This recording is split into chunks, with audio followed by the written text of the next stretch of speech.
Hi, welcome back guys. This is your sensei, back with another fanfiction. This is the first part of What If Naruto Had Fox Blade Breathing? Now before starting, please give this video a like and subscribe to the channel if you want more videos like this. Now let's get into the fanfic. Sitting on a swing was a blonde boy. His orange jumpsuit felt tight and suffocating as the other kids in the academy chatted with their parents about becoming genin. They would soon be true shinobi for Konoha. Unlike him. Getting off the swing, he left before any of the other students could notice him. As he walked down the streets to his apartment, he could feel the sneers directed at him.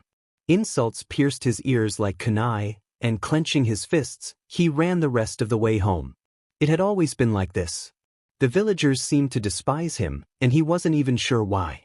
Words like demon, monster, and worthless echoed in his mind. Why couldn't they just let him be? All he wanted was some peace. Was that too much to ask for? He was just a boy. Arriving at his apartment, he shut the doors and blinds and laid on his couch, reflecting on his life. He didn't have any friends. Most kids merely tolerated him. They never cared about his loneliness. Maybe he needed someone like they had someone to take care of him. Letting out a sigh, he went to his fridge and pulled out some milk, sniffing it to ensure it was still good before pouring a glass. Just as he took a sip, he was interrupted by a knock at the door. "Hey, Naruto!" Mizuki-sensei called from outside. Hearing him but not moving toward the door, Naruto returned to his couch. Mizuki knocked again, urging him to come out. Ignoring him, Naruto thought about his time in this apartment. He still remembered Hokage Gigi dropping him off here, giving him money for rent and food. He had been 4 years old then, left with nothing but some money and food. Now, at 12, he was still struggling. Maybe I should just leave, he said aloud to himself, though he didn't truly mean it. He went to the bathroom, turned on the shower, and let the water wash over him, feeling the warmth wash away his worries for a moment. However, that peace didn't last. The thought of leaving kept creeping back into his mind. He needed to stay and become Hokage, right?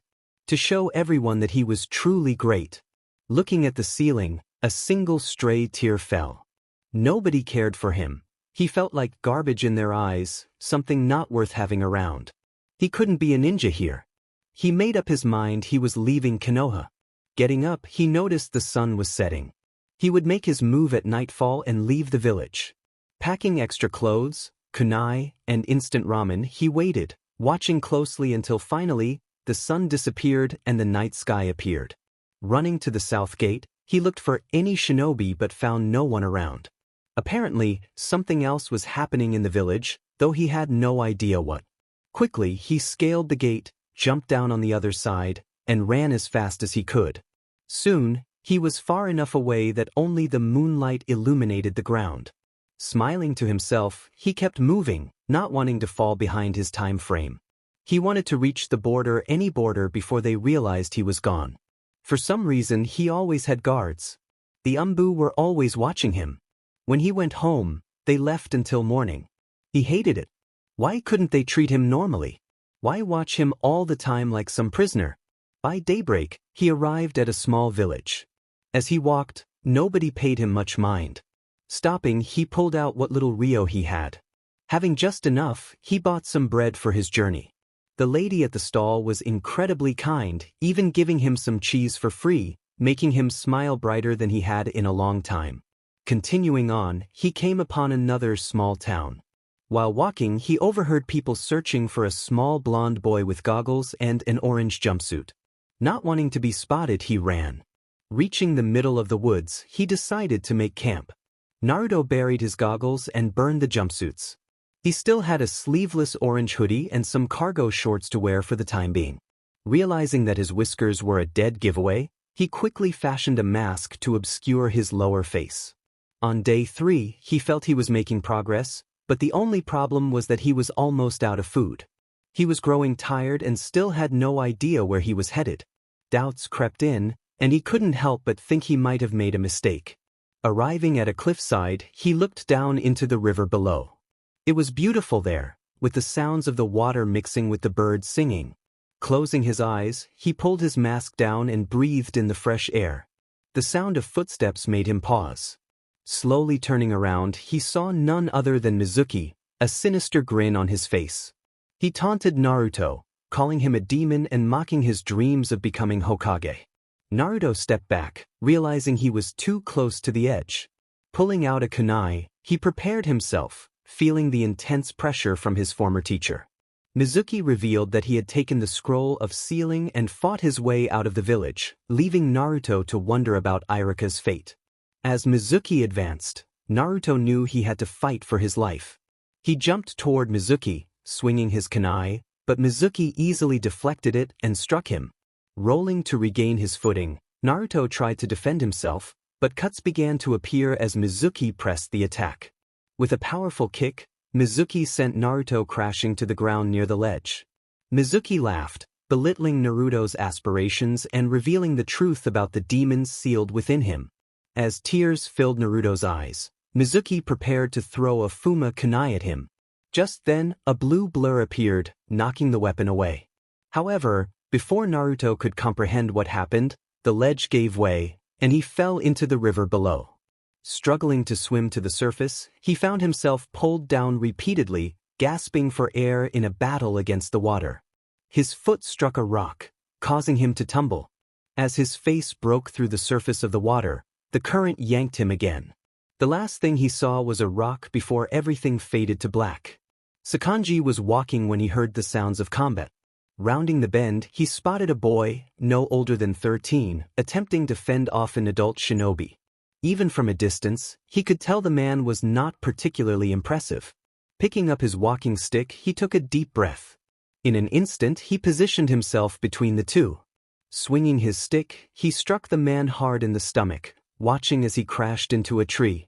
A large scroll rolled away from them.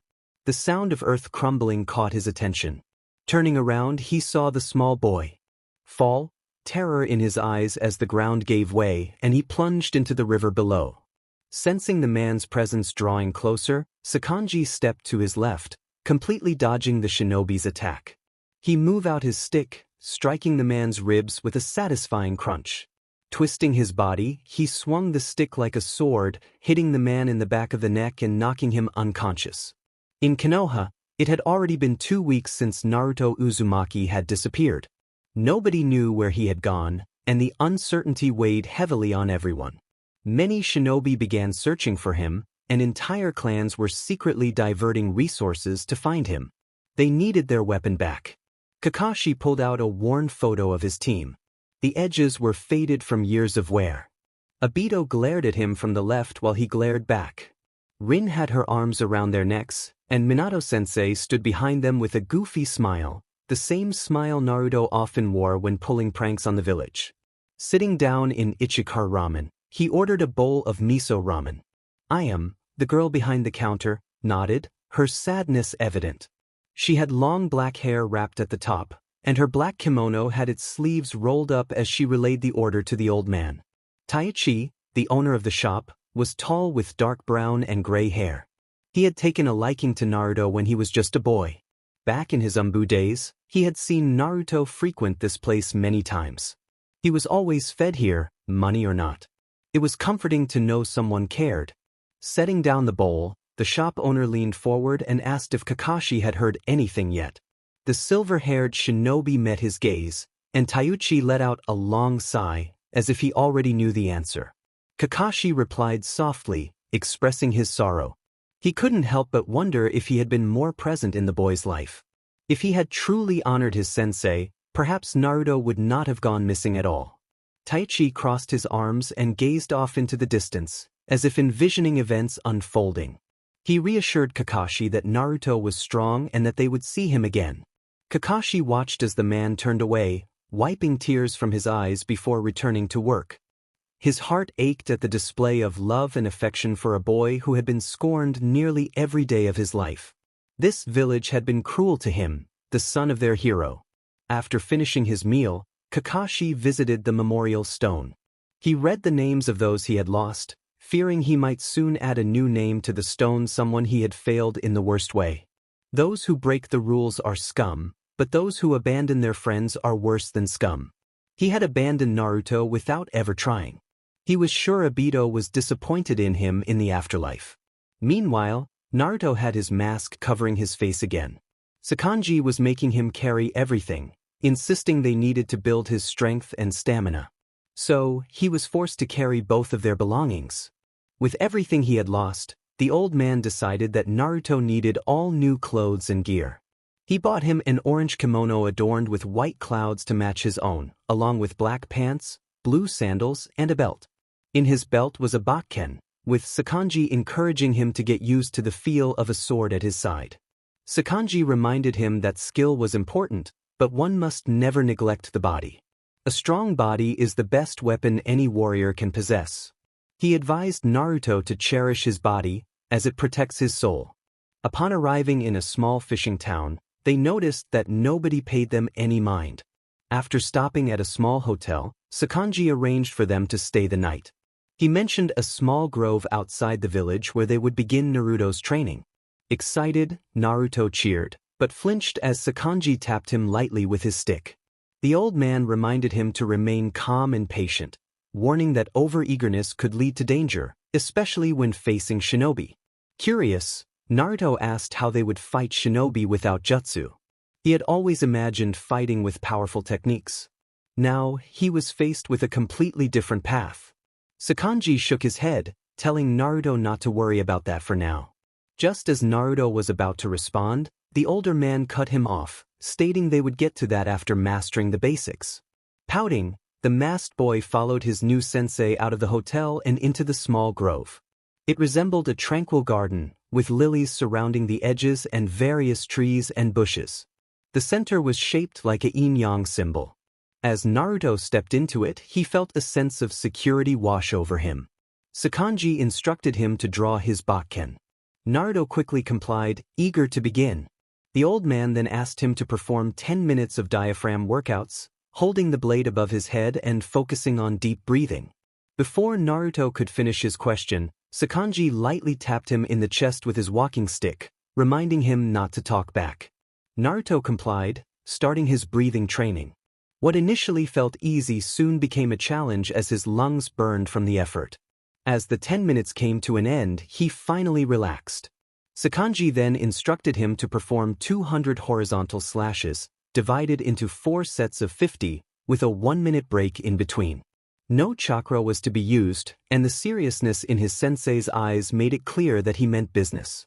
Naruto began his slashes, and by the time he reached halfway through, his body and arms felt like they were on fire. The relief he felt from completing the training was immense. As Naruto fell to the ground, he called out for his sensei, questioning whether it was too late to back out of being a shinobi. Slowly, he got back up and proceeded with his next set of slashes. Sakanji pushed Naruto to his limits with a rigorous training regimen. The exercises included 4 sets of Hindu push-ups until failure, squat power jumps for 4 sets of 60 seconds each, 3 sets of 20 burpees, and 3 sets of 30-yard sprints while maintaining his breathing. Finally, there was a 3-mile run followed by 3 sets of 15 pull-ups. As Naruto hit the ground, every fiber of his muscles screamed in protest. He had never worked so hard in his life. Rolling onto his back, he stared at the sky, breathing heavily. He could hear the old man laughing, but his heart was pounding so hard that he couldn't tell where the sound was coming from or care. Sakanji looked down at his blonde student and couldn't help but laugh. Naruto had exceeded his expectations for the first day, pushing through every bit of training without relying on physical chakra augmentation. Sakanji instructed Naruto to take a 10-minute cold shower, assuring him that it would help his muscles relax. Naruto nodded, but he was too exhausted to get up. Sakanji gently lifted him onto his back and carried him back to the hotel, dropping him off in his room while he went downstairs to get a drink. Removing his mask to blend in, Sakanji entered the local watering hole, knowing it was the best place to gather information in enemy territory. People were loud and often let their guard down, even shinobi. He ordered a bottle of sake and waited, listening intently. His attention was caught when a shinobi stumbled to the counter, wearing a leaf headband and looking annoyed. Sakanji leaned in, pretending to be drunk, and asked what was bothering him. The ninja grumbled about a brat who had run away from the village. Sakanji had to suppress his anger.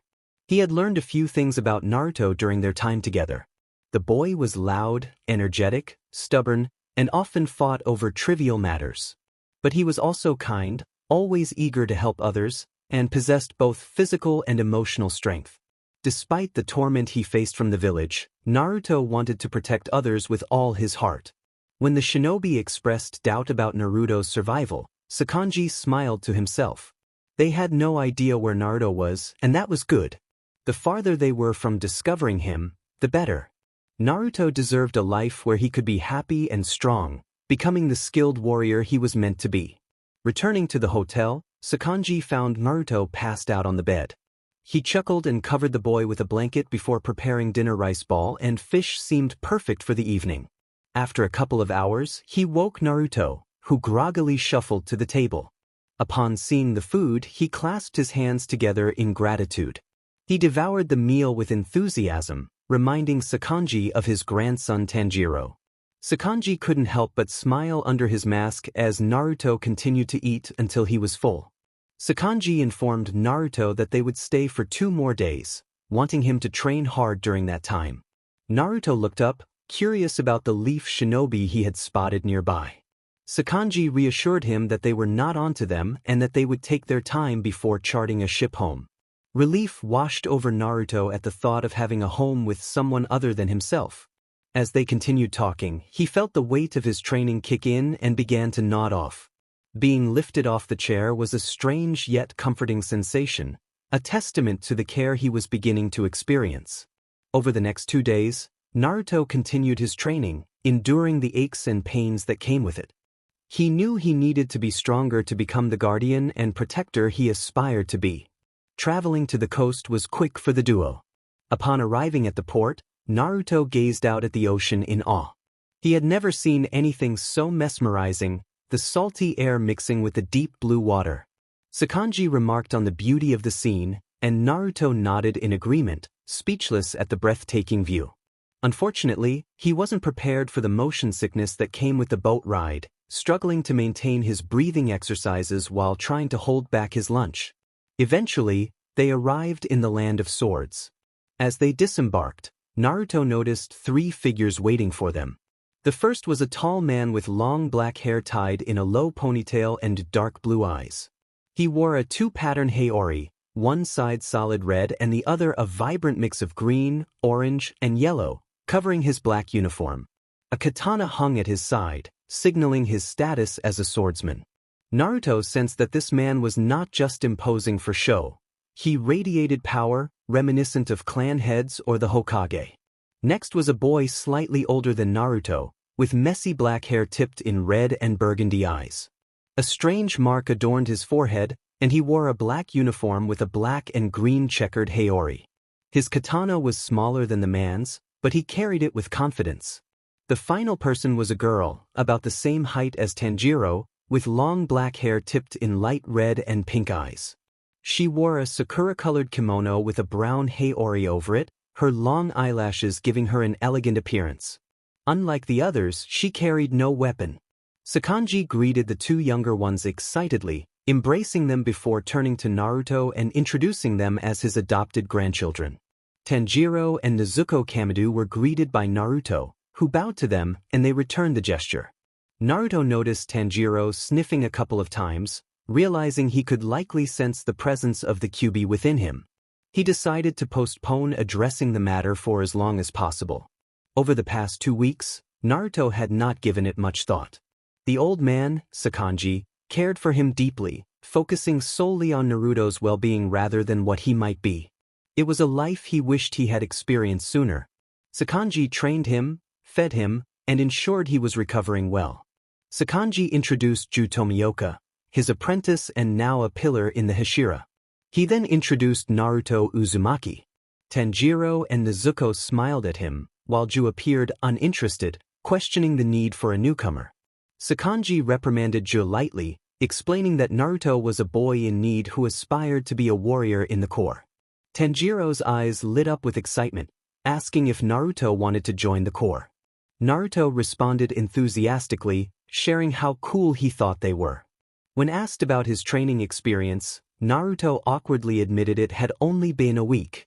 Sakanji interjected, noting that Naruto showed some promise, but reminded him that he still had a long way to go.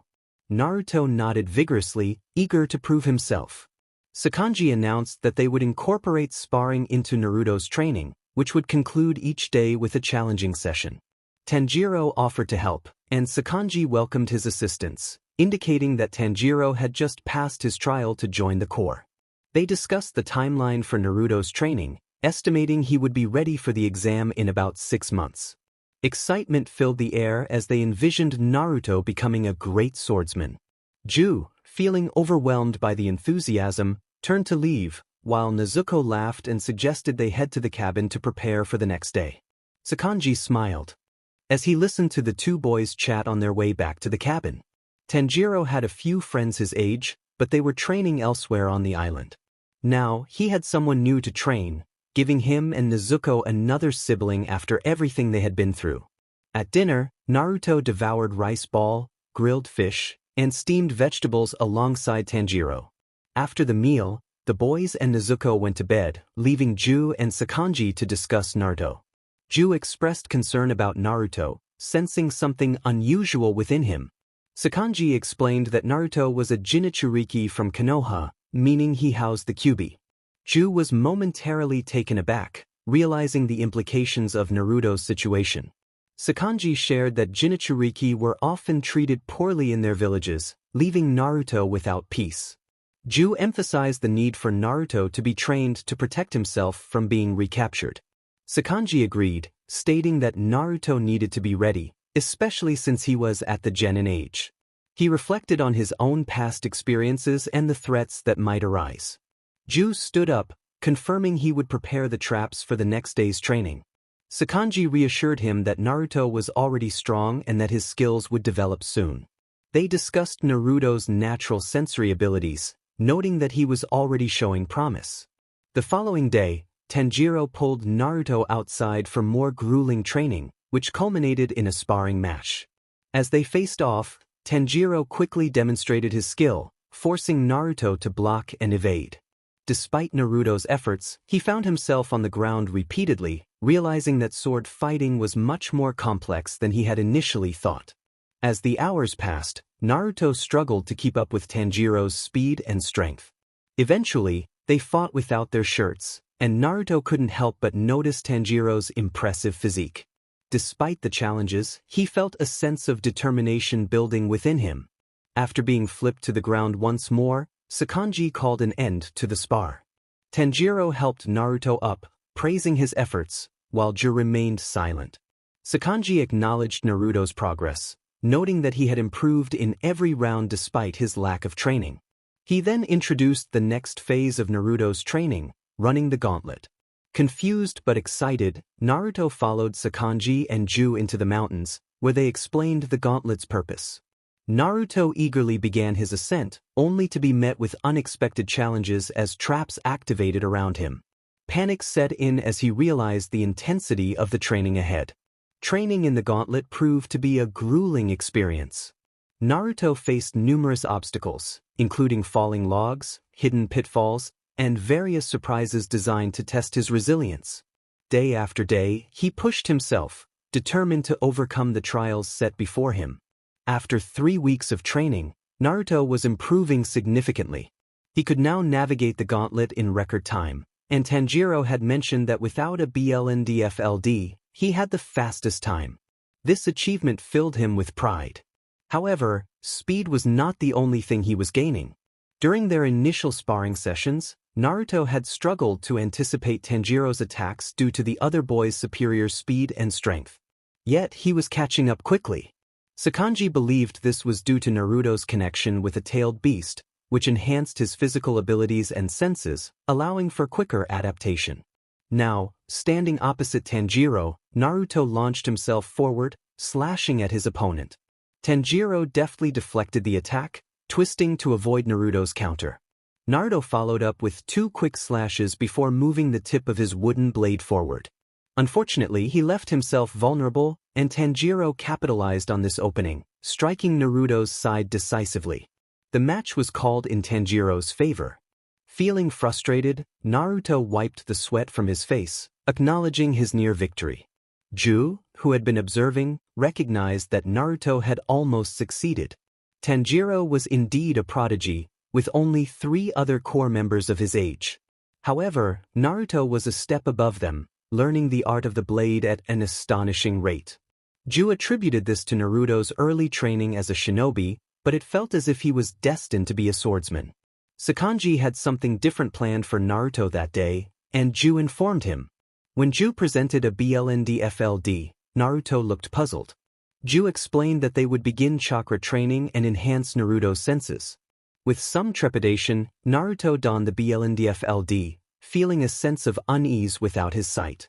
Although he had a keen sense of hearing and smell, it was still a challenge. Ju continued, explaining the unique way chakra was utilized. Samurai channeled their chakra through their swords, enhancing their physical abilities without amplifying them. In contrast, shinobi created powerful techniques and amplified their bodies. They were somewhere in between, amplifying their physical capabilities while channeling elemental energy through their swords. Naruto absorbed this information. He understood he would not be a samurai or a shinobi, but that was acceptable to him. As long as he could help others and prove his worth, he was content. Ju instructed Naruto to feel his chakra and push it outward, allowing it to surround him. Taking a deep breath, Naruto released his chakra, feeling it envelop him and noting how his muscles responded to the surge of energy. Suddenly, he sensed movement outside his peripheral vision. His body reacted instinctively, but Ju's Bakken struck him on the side, causing him to topple over. Ju then instructed Tanjiro to gather a pile of rocks.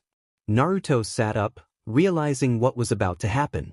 Ju explained that Tanjiro would throw the rocks at him, and he needed to either block or dodge them. Naruto began to react, managing to dodge a few, but it took him over an hour to successfully block any.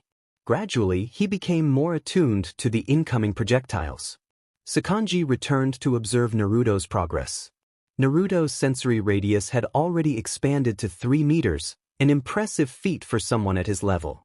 Additionally, Sakanji could sense Naruto's vast chakra pool, which dwarfed that of his peers, not even accounting for the tailed beast within him. He contemplated the potential if Naruto and the Kyuubi could work together harmoniously. As he glanced at Tanjiro and his demon mark, Sakanji wondered if Naruto could utilize a demon mark as well. These powerful seals could significantly enhance chakra, strength, and speed, but few could withstand their effects.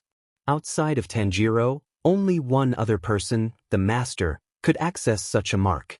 He was the strongest swordsman in Okoyama, with only Konoha's Sannin and Hokage Hiruzen's Sarutobi surpassing him. Ju remarked to Sakanji about Naruto's rapid progress, and Sakanji agreed, inquiring about Naruto's performance against Tanjiro. Ju noted that Naruto was making Tanjiro work harder, but both he and Tanjiro had a mission to the north side of the island the following day. Sakanji planned for Naruto to attempt the gauntlet blindfolded, hoping he would be ready for the challenge by the time they returned. After hours of being pelted with stones, Naruto collapsed, feeling utterly exhausted. Sakanji looked down at him, and Naruto managed a weak smile as he greeted his sensei. Sakanji praised him for his efforts and suggested they head back for dinner.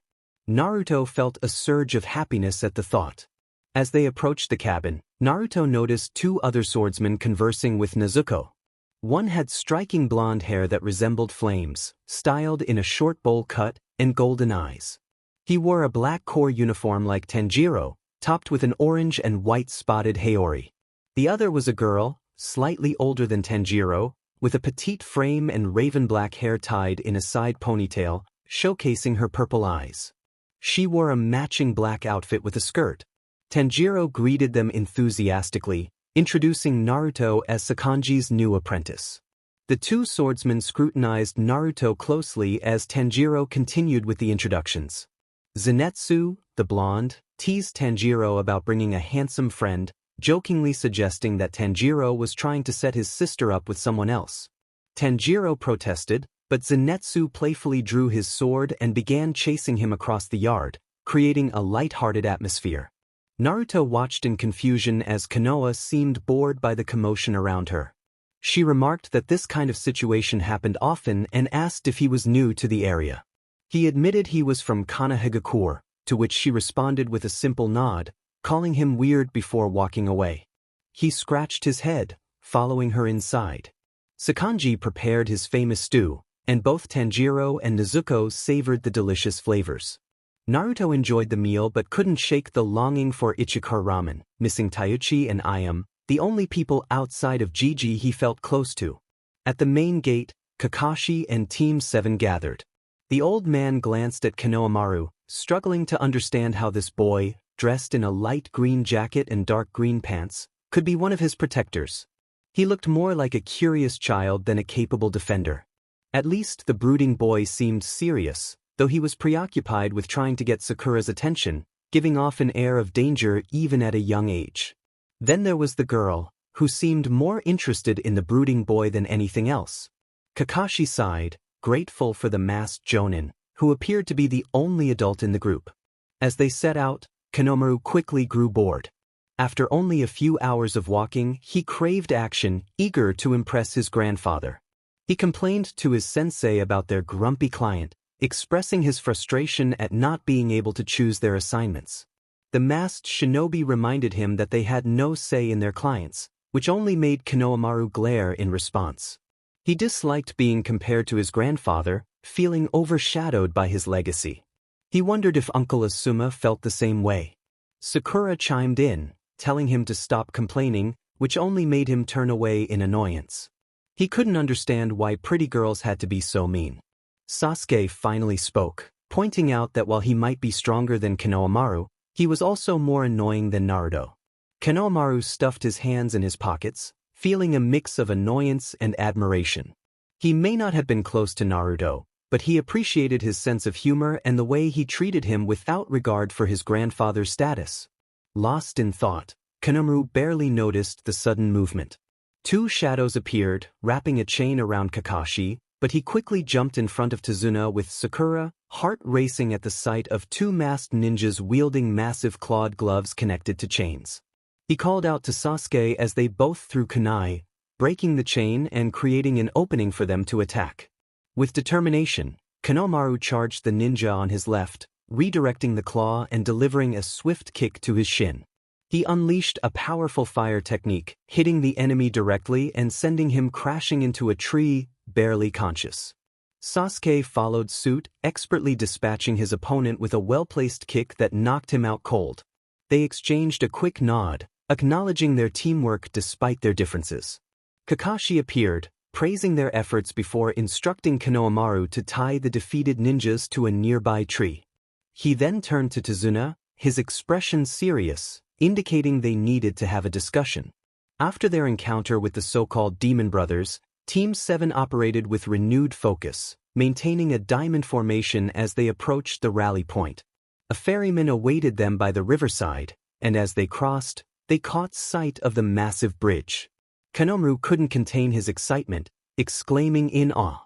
The ferryman hushed him, concerned about being spotted, but Tazuna smiled at the boy's enthusiasm, expressing his hope for the village's future and his determination to complete the bridge.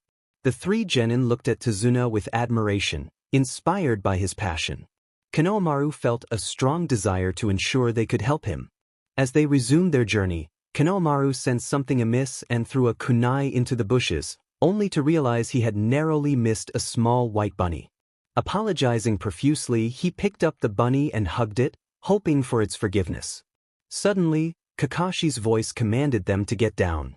Reacting quickly, Konohamaru dropped to the ground as Sasuke pulled Tazuna down beside him. They watched in horror as a giant sword smashed into the tree where they had just been standing. The shinobi appeared behind them, swinging his sword menacingly toward Tazuna. Kakashi intervened, deflecting the attack. The enemy ninja introduced himself as Zabuza Momochi, the demon of the hidden mist, warning them to stay back as he prepared for battle. Konohamaru and his team huddled closer to Tazuna, taking in Zabuza's imposing figure, tall, muscular, with short spiky hair and dark eyes, dressed in light gray pants and arm warmers, his face covered by a bandage-like mask, and wielding a gigantic sword. In awe, Konohamaru watched as Kakashi and Zabuza clashed, their movements swift and precise. Sparks flew as Kakashi deflected Zabuza's attacks, but when he struck, Zabuza transformed into water, evading the blow. The battle escalated, and Zabuza launched a powerful kick at Kakashi, sending him flying onto the river, trapped in a water prison. Zabuza confidently declared that they could all live if they surrendered to Zuna. Konohamaru exchanged glances with Sasuke, shaking his head at the suggestion, determination igniting within him. Both boys charged as Zabuza summoned a clone. Kakashi, trapped and filled with fear, urged them to take Tazuna and run. Sasuke slid under the sword while Konohamaru jumped over. Sasuke threw a kunai, causing the clone to leap toward Konohamaru. The young ninja landed on the flat of the sword, spinning to deliver a kick to the clone before flipping off and leaving an explosive tag behind. As the explosion erupted, the clone knelt down, looking up with irritation. It muttered about wanting to deal with the brat, but before it could rise, ninja wire wrapped around it. Sasuke grinned as he ignited the clone, destroying it instantly. Zabuza, preparing to create another clone, was interrupted by an orange blur that shot from the tree line. He jumped back just in time to avoid a massive cut that appeared across his chest. The new threat stopped in front of Kakashi, kneeling with his katana pointed behind him, glaring at Zabuza. Both boys froze at the sight of this ninja, who wore a black uniform with an orange haori. His unique katana gleamed in the sunlight. Konohamaru felt his breath hitch, wondering whose side this newcomer was on.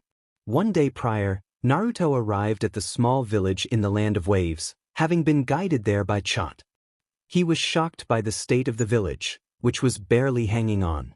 The people were suffering under the oppressive grip of Gato, a powerful merchant who had drained their resources. Shops were closed, and children wandered the streets, homeless and underfed. With each step he took, his heart broke further. Though his mask concealed his face, people recognized his uniform. A young woman approached him, her long blue hair flowing as she wore a pink t-shirt and a dark blue skirt. Beside her was a small boy, wearing a fisherman's hat, overalls, and messy brown hair. The woman kindly warned him to leave before he got hurt like another swordsman. The boy glared at him, and Naruto hesitated, revealing only that he was there to find his missing comrade. Before he could say more, someone yelled out, warning him to get out of the way. Naruto observed as the woman and her son stepped aside. The ringleader had a girl by her wrist, who looked about 15. He expressed concern for the girl, while the ringleader dismissed him, stating he just wanted some fun.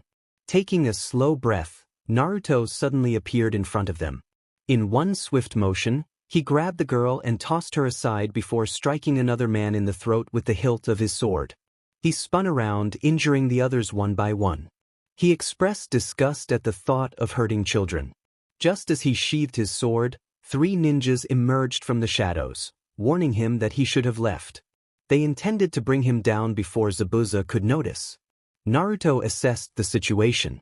The ringleader had long violet hair and wore a traditional black and red kimono. One of his companions was shirtless with long brown hair and 2 tantos strapped to his midsection, while the last wore a chunin flak jacket, a gray t-shirt and cargo shorts. All 3 bore the mist symbol. Kasa, the one in the kimono, began forming hand signs while the others charged. Naruto drew his sword, deflecting the tantos before leaping to avoid a torrent of water that struck Gorsa. He turned to face Hinoki, who had drawn 2 kunai. They exchanged blows, but Naruto swiftly ended the fight by delivering a decisive strike. Kasa charged in a rage, but Naruto easily dodged his attacks. He twisted, hooking his hilt around Kasa's neck and delivering a knee to his face. Using his chakra, he moved even faster, sensing Gorsa approaching from behind. In one fluid motion, he cut Gorsa down before flipping his sword to stab Kasa, ending the threat. Feeling a sharp pain in his leg, he looked down to see a deep cut. The onlookers stared in shock, but to Naruto, these shinobi were not that skilled. He was grateful for his master's intense training. However, he knew he needed to be more aware in battle. Ju would certainly lecture him for this. As the woman and child approached him, she knelt and asked if he was okay. Naruto smiled behind his mask, assuring her he was fine, just needing to wrap his leg. She offered to help him at their home, and he followed her, feeling a strange warmth from her concern. The woman introduced herself as Tsunami and her son as Inari. Naruto bowed slightly, acknowledging them. Tsunami smiled, telling him he didn't need to use honorifics. As they entered her home, Naruto noticed the loving atmosphere, though Inari's demeanor made him curious about what troubled him. While Tsunami wrapped his leg, worry filled her eyes. After finishing, she made tea and joined him at the dining table. Naruto couldn't help but ask about the village's troubles. Tsunami felt the weight of her decision. If she revealed the truth, he might stay like the last swordsman had. If she lied, she would dishonor the boy who had saved an innocent girl. Finally, she decided to speak. She confirmed that he had heard of the Gato shipping company and explained how they had fought back for a while, but things had turned dire, leading to tragic consequences. Tazuna, Naruto's father, decided to fight back by constructing a bridge. However, Gato had hired ninjas to thwart his efforts. With a determined grip, Tazuna left for Konohagakure to seek help. It had been a long time since he had been gone. Naruto reflected on the village's dire need for assistance. He looked up at the woman beside him and wondered if Tazuna was on his way back. She expressed doubt, and Naruto shook his head, declaring that he would go find his father the next morning. His confidence left the woman in awe. The next day, Naruto woke up, quickly donning his haori and katana, and putting on his mask before leaving. The others were still asleep, which suited him just fine. He ran through the trees, urgency propelling him forward. As he moved, he sensed a disturbance nearby and knew he had found them. Landing on a branch, he spotted a leaf shinobi trapped in a sphere of water while two genin fought against a clone with all their might. Seeing his former classmates stirred something in his stomach. He called for Chot, a crow, instructing it to find Tanjiro for help. Sakanji had taught him the importance of memorizing the bingo books, essential for shinobi. Most of the entries were basic shinobi or samurai who had never faced true combat. Recognizing Zabuza Momochi from the book, Naruto realized he could not confront the man alone, but he could help free the trapped ninja, Kakashi Hatake. With a deep breath, Naruto put on his mask and let his chakra flow through him. He leaped into action, drawing his katana and catching the missing ninja off guard with a swift strike. Kakashi, regaining his composure, observed the young swordsman before him. He appeared no older than his genin but had attacked with remarkable speed, prompting Kakashi to activate his Sharingan. This child possessed significant power. The masked swordsman introduced himself as Chot, admitting he wasn't strong enough to defeat Zabuza but could provide backup. Kakashi considered this, knowing he could handle Zabuza as long as his students were protected. Chot agreed to guard the genin. As the battle resumed, Kakashi and Zabuza clashed again, the impact of their weapons creating shockwaves. Naruto watched intently, sensing the flow of chakra like waves crashing together. Zabuza retreated, forming hand signs, while Kakashi countered effortlessly. A sudden cyclone of water struck Zabuza, sending him crashing into a tree. Frustrated, Zabuza muttered about being defeated by a leaf reject and a group of children. Kakashi stood firm, flanked by Chot, who was proving to be a formidable ally. Naruto, filled with anger, confronted Zabuza, demanding to know what he had done to his comrade. Before he could continue, 3 senbons struck him in the neck, rendering him unconscious. Chot thanked Naruto for his assistance, revealing he had been pursuing Zabuza for some time. As he prepared to take Zabuza's body, Naruto felt a sense of unease. The genin approached their sensei, who was staring at the blonde boy. Konohamaru couldn't take his eyes off him, while Sakura pointed out that Chot was only slightly older than them. Kakashi explained the harsh realities of their world, where individuals younger than them could be stronger. He turned to Chot, asking who he was and why he was there. Chot revealed he had been sent by Tazuna's daughter to ensure his father's safe return. Kakashi recognized Chot's uniform as belonging to Okoyama and questioned why a demon core swordsman was so far from home. Naruto considered his options, not wanting to fight them. He recalled Sakura's harsh treatment of him, while he remembered Konohamaru's kindness. Chot explained he was searching for a missing member of their corps. Kakashi nodded, suggesting they move out and follow Chot's lead. As he began to pass out, Konohamaru rushed to his side, asking if Chot could carry him. Nodding, Chot had Sakura and Sasuke assist in getting Kakashi onto his back. Taking the lead, Naruto instructed them to protect Tazuna while introducing himself as Chot. Sakura introduced herself and her companions, Sasuke and Konohamaru, before they set off. Meanwhile, Tanjiro and Zenitsu had just defeated 2 shinobi they encountered while Muzan attempted to destroy one of their ports. 7 ninjas had confronted them, and each took on one opponent. Konoha found herself separated while Ju led the others away. The battle had proven challenging, with the shinobi being tougher than anticipated. Tanjiro reassured Zenitsu, who was still trembling, that they had won and that he was strong. Zenitsu expressed his dislike for fighting, prompting a chuckle from Tanjiro. He then asked how their new friend was faring. Konoha, who had approached from behind, confirmed that he should be on his own mission now. Tanjiro observed the situation, realizing that Naruto was likely involved in a confrontation. Suddenly, an unfamiliar crow landed nearby, delivering urgent news about Naruto's predicament. He was in trouble, surrounded by several ninja, including Zabuza Momochi, a formidable opponent from the Land of Waves. Ju, who had been silently watching, understood the gravity of the situation. Leaf shinobi were a serious threat to the Jinchuriki, and Zabuza, being one of the 7 swordmen of the mist, was exceptionally skilled. Ju instructed Tanjiro to finish what he was doing and assist Naruto immediately. Without hesitation, Tanjiro chased after the crow, leaving his friends behind. Zenitsu watched with concern, while Kaneo had complete faith in Tanjiro's abilities. Meanwhile, Naruto was searching through the village for information about the enemy and his missing comrade. He knew he needed to capture one of the thugs to extract information but had no intention of resorting to torture. Before leaving, he had assigned tasks to the genin. Konohamaru was eager to follow orders, while Sakura appeared apprehensive, and Sasuke remained distrustful, keeping a watchful eye on Naruto. Naruto understood their feelings. He was stronger than them and had concealed his identity. He suspected that the children he grew up with had forgotten him. As he wandered, he noticed a Nikarin sword lying in an alley. He picked it up and recognized it as belonging to Okoyama. The signs of a struggle were evident, with bloodstains and elemental damage from ninjutsu. He muttered to himself that Naruto had been ambushed. Determined to find more clues, Naruto lingered for a while longer but found nothing else. He decided to return to Tazuna's house, hoping Tanjiro would arrive soon.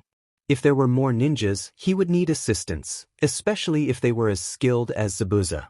Back at the house, Konohamaru was patrolling the perimeter. Chot had informed them that they needed to continue their mission, which involved scouting the area, setting traps, and watching for spies. Sakura and Sasuke were with Tazuna at the bridge, and Konohamaru expressed his frustration about being stuck waiting. He did not trust Chot, who had appeared out of nowhere to save their sensei. As he approached the house, he spotted the masked boy sitting cross-legged on the deck with another katana in front of him. Curious, Konohamaru approached and asked about the patrol. Chot responded without turning, inquiring about how it went. Konohamaru mentioned the other sword, noting that Chot hadn't had it before. Chot explained that it was the reason he was there. He revealed that one of his comrades had gone missing, and he had been sent to find them. Konohamaru felt a sense of worry emanating from the masked swordsman. When Chot asked if Konohamaru was a shinobi, he clarified that he was not, nor was he a samurai.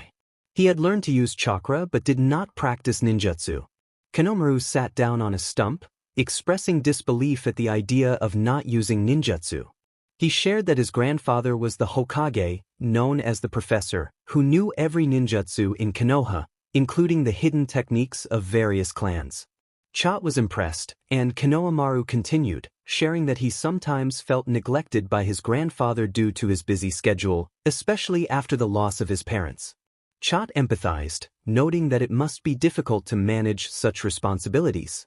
Konohamaru mentioned a boy from the village who had gone missing, recalling that he had been happy and fun to be around, despite not being liked by others. Naruto's heart sank as he realized the boy he was talking about was him. Konohamaru smiled as he reminisced about Naruto Uzumaki, his only real friend. Standing up, Naruto grabbed the katana, stating he would return shortly as he had called for backup. As he walked away, he struggled to catch his breath, feeling a wave of anxiety. He couldn't reveal his identity to Konohamaru. It was a truth he had to keep hidden. Konohamaru watched in confusion as the other boy walked off. Chot seemed cheerful until he mentioned Naruto's absence, which made Konohamaru wonder if it reminded him of his missing friend. He found it surprising how easy it was to talk to Chot, who was friendly and engaging, despite being from a non-allied nation. Confused, he decided to head inside, thinking that Kakashi might be waking up soon. Meanwhile, Sakura and Sasuke were examining the bridge's remnants, marveling at the impressive construction. Sakura appreciated the effort Tazuna had put into the project. She turned to Sasuke, feeling a flush of warmth as she spoke about how nice it was to be together. Sasuke, however, rolled his eyes, urging her to focus on the mission instead of her feelings for him. He was frustrated by her distraction, believing they needed to concentrate on their weaknesses as a team. At least Konohamaru was on his level, and he recalled their teamwork against a clone, feeling a sense of pride. However, that pride quickly faded as he thought about the blonde boy who had saved them, realizing that despite not using ninjutsu, he was incredibly strong. It was irritating, and Sasuke felt a growing desire to improve his own abilities. While Sasuke was lost in thought, Sakura tapped his shoulder and pointed out a boy in a similar uniform to Chot's. Looking up, Sasuke noticed a slightly taller boy, perhaps 2 years older, with black and red hair. A green and black checkered haori covered his uniform. As the boy approached, he reached for the hilt of his katana and informed Sasuke that Chot was at Tazuna-sama's house. Despite his confusion, Sasuke smiled politely at the raven-haired boy and bowed slightly, expressing his gratitude and asking if someone could take him to Chot. Sakura stepped forward, eager to help, stating that she could guide him since Chot had saved them. Sasuke looked at her, questioning her judgment. Sakura, sensing his doubt, argued that if Chot had intended to harm them, he would have done so when their sensei was incapacitated. Sasuke noticed her unease around the boy, which only added to his annoyance. He decided to return to guarding Tazuna, thinking that if Sakura wanted to invite danger, that was her choice. Tazuna, observing the exchange, commented on the boy's affiliation with the Okoyama Slayer Corps. He explained that while he didn't know much about them, they were powerful soldiers, akin to shinobi, who operated between two hostile nations without ever being conquered. Sasuke dismissed the idea, arrogantly suggesting that they must be weak without ninjutsu. Tazuna shook his head, knowing that he wouldn't be able to convince Sasuke otherwise. Meanwhile, Kakashi's vision began to clear. He found himself in a bedroom and felt weak as he attempted to sit up.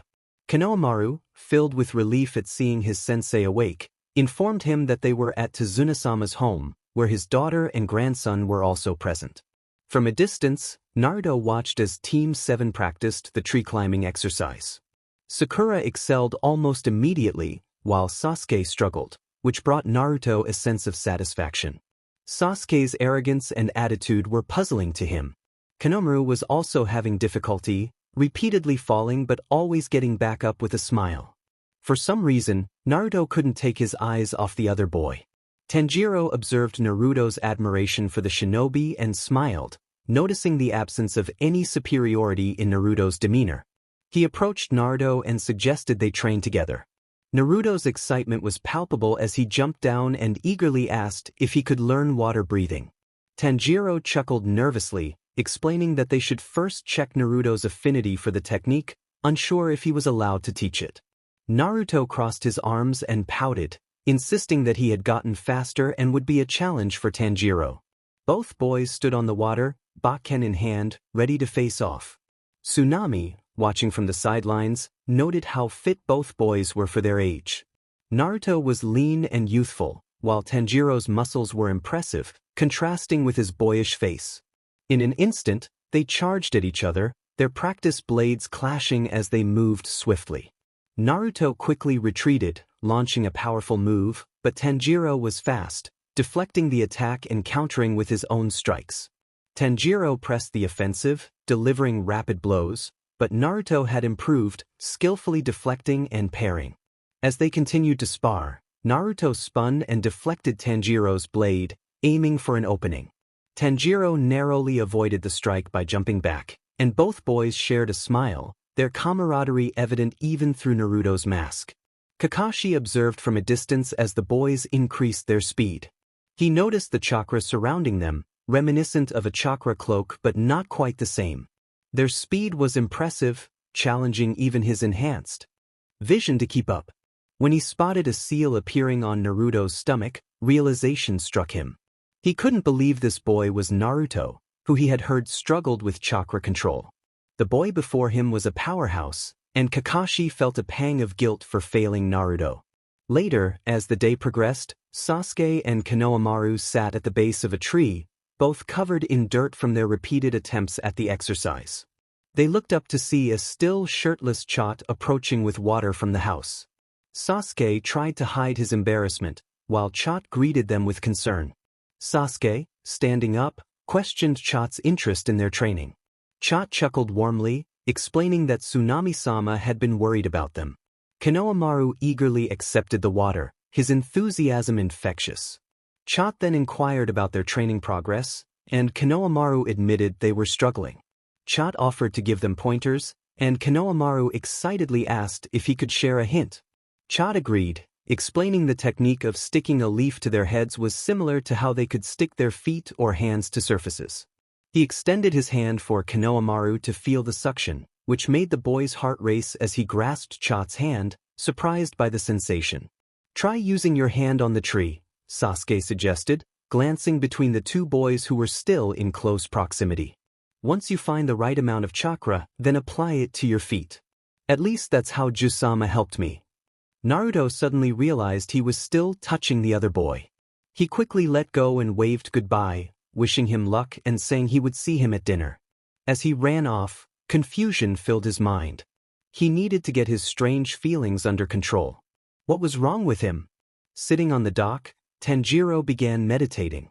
He enjoyed training with Naruto and was already catching up to Zenitsu. Once he mastered wind breathing, he would be a formidable force on the battlefield. Tanjiro had been amazed to see the leaf get sliced in half, feeling a sense of happiness about it. Wind had the best cutting power and was one of the more versatile techniques. Since Naruto had entered his and Nezuko's lives, Tanjiro felt like he had gained a little brother. He needed to become stronger, and they both agreed on that. It had been 3 years since they lost everything, and he was determined not to let that happen again with Naruto by their side. 3 years ago in a small village in the Land of Swords, Tanjiro called out for Nezuko as he rounded the entrance to their home, only to be greeted by his younger siblings. His hair was longer then, tied back away from his eyes. Takeo smiled widely, expressing how much they missed him. His younger brother, with his buzzed haircut, crashed into Tanjiro's chest. Tanjiro had 5 siblings in total. Nezuko was his first sibling, a year younger than him. Her hair matched his, and she wore a traditional kimono. Nezuko loved taking care of the younger siblings, often accompanying Tanjiro to the village to deliver coal. Next was Takeo, a 10-year-old with messy black curly hair. He typically wore a light blue kimono with black pants and idolized his older brother, often helping Nezuko with chores. Hiniko, the fraternal twin of Takeo, had neck-length black hair and wore a pink kimono. She was more sensitive than her brothers and had stopped speaking after their father's mysterious illness took his life. It had been almost 2 years since anyone had heard her voice. Shijiro, only 6, had a buzz cut like Tanjiro and shared his love for green and black, wearing a green and black checkered kimono with solid black pants. He was energetic and adored by the family. Finally, there was Rokuda, the shy 3-year-old who had become overly attached to Tanjiro since their father's death. Tanjiro didn't mind, he cherished the bond. Rokuda wore a green diamond checkered kimono, and his straight black hair shone. "Yeah, I'm home, guys," Tanjiro announced as he walked into the house, where he found his mother cooking dinner. She smiled warmly at him, glad to see him back. "Not for long, though. I have to go into town for more coal," he replied. His mother nodded, wishing he would wait until tomorrow. "I know. If I'm quick, I can beat the storm tonight." Picking up Rokuda, Tanjiro couldn't help but smile at his little brother. The family spent the afternoon together, relaxing before Tanjiro had to leave again. Nezuko helped strap the basket of coal to his back, expressing her concern. "Please be careful, Tanjiro. You're going to overwork yourself." "Don't worry about me," he said joyfully, his smile easing her worries. We have so many people to take care of. I just want to make sure they'll be okay. It took Tanjiro an hour to return to the village, where he spent 4 hours delivering coal. He loved selling coal. It allowed him to check on people and see if they needed help. He fixed doors, found lost cats, and assisted mothers with laundry as he went about his tasks. Finally leaving town, he headed home as the storm began to brew, making visibility difficult. On the outskirts, he was stopped by a man named Saburo. Tanjiro-kun, get in here. Are you crazy? But Saburo-san, I need to get home. Tanjiro protested as the man pulled him inside. No. There are rumors of dangerous individuals around. If you travel at night, you might run right into them. Tanjiro raised an eyebrow, confused.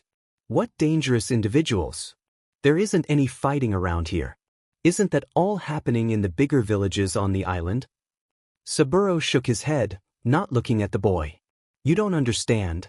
That's fine, you're young and naive. Saburo offered Tanjiro food for dinner and a warm place to stay. As he lay down, his thoughts drifted to his siblings. He couldn't wait to get home. Rolling over, he closed his eyes, a smile on his face as peaceful sleep took him.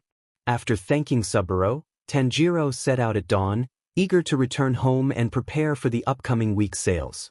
As he made his way up the mountain, he hummed happily until a strange smell caught his attention. Something smells like blood. Walking faster, the scent grew stronger, leading him to his home. Upon arrival, he noticed the door was ajar and kunai and shuriken were embedded in the trees surrounding the house. Stepping inside, he dropped to his knees, taking in the devastation. Both his mother and Nezuko had been harmed. The sight was overwhelming, and he felt a wave of nausea wash over him. His mother lay lifeless, blood pooling around her. Nezuko, though alive, had a severe wound on her chest. Tanjiro snapped into action, gathering clothes and wraps to tend to her injury. I have to find the others. I'll be right back, Nezuko, he promised, tears streaming down his face as he fought to remain composed. Searching the house, he found Haniko, stripped and covered in burns and cuts. Unlike Nezuko, she was gone. With trembling hands, he gently picked her up and placed her next to their mother, sobs escaping him as he mourned their loss. No. I have to find them all. Determined, he went back outside. In the barn, he found Takeo lying on the ground, barely breathing. His clothes were stained red, and a stab wound marred his side. Takeo! Tanjiro rushed to his brother's side, panic rising within him. Tanjiro, they took them, Takeo gasped, his breaths heavy. I'm sorry I tried to. Tanjiro pulled him close, tears flowing freely. Don't apologize. Tanjiro, the man. He did things to me. Takeo's breathing grew weaker until it suddenly stopped. Tanjiro felt his heart shatter as he realized the gravity of their situation. His scream echoed through the mountain's forest, tears streaming down his face as he looked at his brother. After regaining his composure, he dressed Takeo's body and moved him to join the rest of the family. Searching the area, he realized his 2 other brothers were missing, taken by the shinobi. Guilt and fear churned in his chest as he wondered what might be happening to them. He wrapped the bodies, preparing them for a proper farewell, and checked on Nezuko to ensure she was still breathing. Though he had tended to her wound, she needed proper medical attention. He could return to his family later. Carefully, he lifted Nezuko onto his back, grabbed his axe, and made his way out. As he ran, he caught a whiff of something else humans. He stopped and scanned the surroundings, spotting 3 ninjas. The first wore a black and white jacket adorned with a red dragon on the sleeve, his long braided hair swaying as he moved. The second had short black hair, a mask covering his face, and a tanto in his right hand, dressed in a black kimono. The last one towered nearly 7 feet tall, with red hair tied in 2 ponytails, clad in a black leather jacket and shinobi pants. The one with the tanto expressed annoyance, instructing the larger man to eliminate Tanjiro quickly, stating that he was too old to be converted to their cause. The towering figure approached, commenting on how Tanjiro would have been more entertaining than the younger one from the previous day. Rage surged within Tanjiro as he set Nezuko down and turned away from the approaching threat. Tears continued to fall as he prepared himself, determined to protect his sister. He let out a fierce scream and spun around, driving his axe into the man's neck. Pulling the weapon free, he pushed the man over, feeling an odd sense of relief as he fell, blood pooling around him. Tanjiro felt a surge of strength as he readied himself for the next fight, but the masked shinobi vanished. A sudden kick sent him tumbling, and he struggled to defend himself as he felt sharp cuts across his body. A piercing pain shot through his abdomen as he was stabbed. Falling to his knees, he looked up at the ninja, who walked away without a glance back. Tanjiro shouted, demanding to know where his brothers were. The ninja laughed, revealing that they were young enough to serve and would be trained as shinobi for Musen's plans for the island. Fueled by desperation, Tanjiro charged at the remaining two men. The ninja rolled his eyes as Tanjiro approached, swiping at him with his tanto. Blood sprayed through the air as Tanjiro collapsed to the ground, a deep gash across his chest. Just as the ninja prepared to strike again, an axe embedded itself in the tree beside him. The man's words were cut short as his head fell beside Tanjiro. Looking up, he saw a young man, perhaps 17, with an almost emotionless expression. In a flash, the teenager dispatched the final shinobi with swift precision. As the sound of the katana being sheathed echoed, Tanjiro felt the world begin to fade away, hearing the young man commend him for his efforts. Presently, Tanjiro felt a deep ache in his heart as he recalled everything that had transpired. He missed his family, and with Shigeru and Rokuta still missing, uncertainty gnawed at him. All he knew was that he needed to find out what had happened to them. He also knew that they would love Naruto, and he was sure Naruto would feel the same. The blonde was kind and always eager to help, quickly becoming a cherished part of their makeshift family. Tanjiro remembered a time when they had gone into a village for supplies, and Naruto had spent 2 hours searching for an elderly woman's cat. As he stood lost in thought, Tsunami approached him from the end of the dock, announcing that Naruto was awake. Both Naruto and Tanjiro were now fully dressed. They entered the room to find the young man with short, spiky black hair, a bandage on his left side, and a muscular build. Despite the pain, he wore a smile as he attempted to sit up. Falling back onto the bed, he chuckled, admitting that he was still quite weak. Tanjiro shook his head, urging him to rest and not overexert himself. The young man expressed his gratitude, introducing himself as Shimamoto and acknowledging Naruto as his savior. Naruto smiled and bowed, introducing himself in turn. Tanjiro took a seat beside Shimamoto's bed, inquiring about how he had been captured. The mood shifted as Shimamoto recounted his experience scouting the village for shinobi loyal to Musen. He described being ambushed by 5 ninjas, detailing their skills and weapons. Tanjiro and Naruto exchanged glances, realizing the gravity of the situation. They understood that Shimamoto had faced powerful adversaries, which explained his defeat. Their conversation was interrupted when the door opened, and someone entered with a bowl of stew, suggesting that the boys go meet up with the shinobi. Complying, they grabbed their haori and headed straight to the bridge. Kakashi looked up from his seat, his crutches set aside. Sakura watched them with a hint of apprehension. Naruto greeted Kakashi cheerfully, commenting on his improved condition. Kakashi, touched by the genuine concern, smiled back and inquired about Shimamoto's status. Tanjiro shared that Shimamoto was awake and conversing, explaining that he had been ambushed by 5 ninjas, 2 of whom they had defeated the previous night. Kakashi listened intently, noting the mention of a drum as an unusual weapon. Tanjiro confirmed that Musen's forces possessed a diverse range of skills, with shinobi from across the elemental nations. Kakashi considered this for a moment before asking Tanjiro and Naruto to take over for him, expressing a desire to check on his other genin. Tanjiro felt a surge of admiration for the masked ninja and agreed to stay behind. As they moved away from Kakashi, Sakura observed her sensei closely, sensing something was amiss. Kakashi remained silent, his thoughts lingering on Naruto's familiar scent and the strange seal on his belly. He resolved to inform the Hokage about his findings. Meanwhile, Konohamaru reached the top of the hill before jumping back, wiping the sweat from his brow as he prepared for what lay ahead. His jacket was unzipped, and his scarf was tossed to the side for the time being. Sasuke landed next to him, noting that Chot's advice had been very helpful. Konohamaru agreed, expressing optimism that they would soon overcome their challenges and perhaps even find new training opportunities. The two boys exchanged a fist bump before racing back to their trees. Later that night, Naruto sat in the dining room, observing everyone as they ate. Konohamaru and Sasuke had not yet arrived. Tanjiro was animatedly sharing stories about his missions with Zenitsu and how they had forged a strong friendship. Sakura listened intently, her cheeks slightly flushed, clearly charmed by Tanjiro's tales. Inari, however, was visibly upset and slammed his hand against the table, declaring that they were all going to perish because Gato was too powerful. He scanned the room, noticing the silence that followed his outburst. Naruto decided to speak up, suggesting that even if they were to die, they should find solace in making their village a better place for its people. Inari stood up, frustration evident in his voice as he insisted that Naruto did not understand the unfairness of life. Naruto, feeling exasperated, told Inari to be quiet.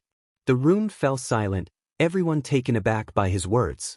He continued, explaining that they had all faced hardships and that Inari's perspective was narrow and ungrateful. Tanjiro, usually cheerful, was now filled with concern and anger. He stood up abruptly, grabbed his sword, and left, needing time to himself. Meanwhile, Konohamaru and Sasuke perched atop their respective trees, taking in the breathtaking view of the moonlit hillside. Sasuke glanced at Konohamaru, who smirked back before leaping down to the ground below, a small smile on his face as he followed. As they made their way back, they spotted Naruto sitting alone on a hilltop, his face turned away from them, with his mask resting on the ground beside him. Konohamaru felt a strong urge to approach him, to sit together under the moonlight that seemed to outline Naruto's figure, radiating an aura of sadness and loneliness. Despite his desire to see Naruto's face, he suppressed it and followed Sasuke back to the house. Outside, Inari sat beneath the night sky, lost in thought as he gazed at the stars. Hearing footsteps, he turned to see Tanjiro approaching. Tanjiro greeted him warmly, but Inari avoided eye contact, expressing his regret about Chot. Tanjiro sensed Inari's reluctance to engage, explaining that Chot had endured much hardship. Inari, curious, asked what Tanjiro meant.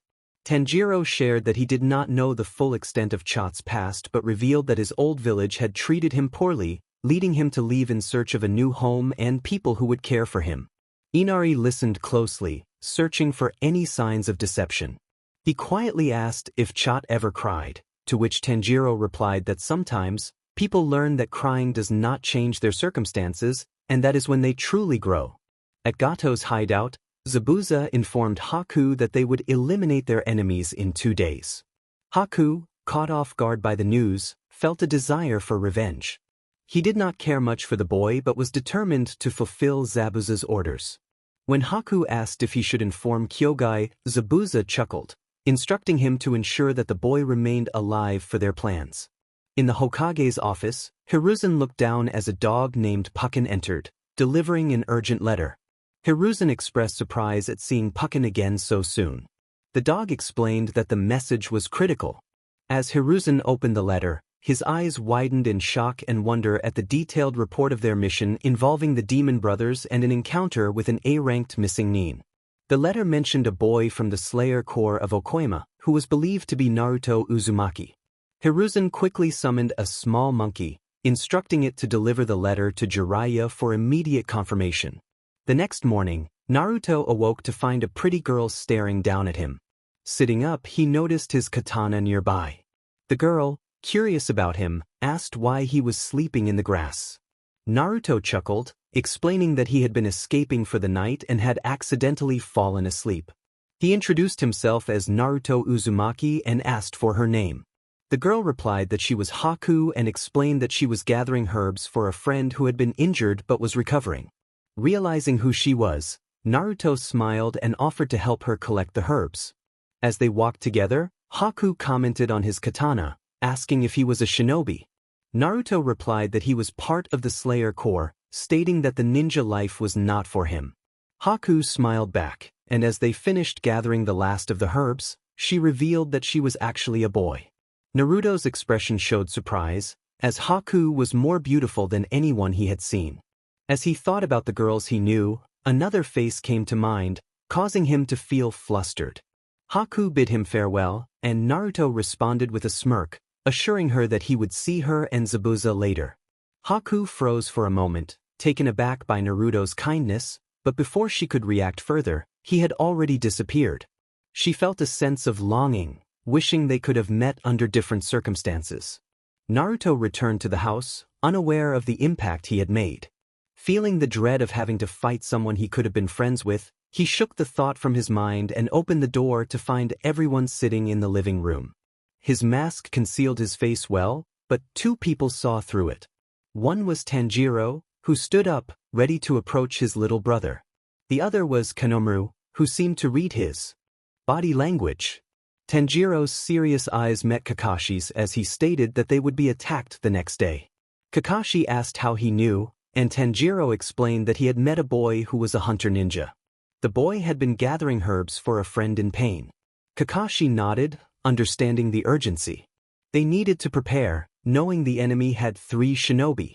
Kakashi suggested splitting up, with him taking his team to guard Tazuna. Tanjiro smiled at Naruto, saying they would stay and watch over Tsunami and Inari. Kakashi felt relieved knowing they would be safe, his gaze lingering on Naruto for a moment, which did not go unnoticed by Naruto. They decided to rest for the day. Tanjiro and Naruto went up to Shimamoto. After closing the door, Naruto removed his mask and asked how Shimamoto was feeling. Shimamoto replied that he felt much better, and Naruto felt odd being addressed so formally by someone older. Shimamoto insisted on calling him Naruto-san, saying he considered Naruto a hero. Naruto blushed but smiled at the compliment.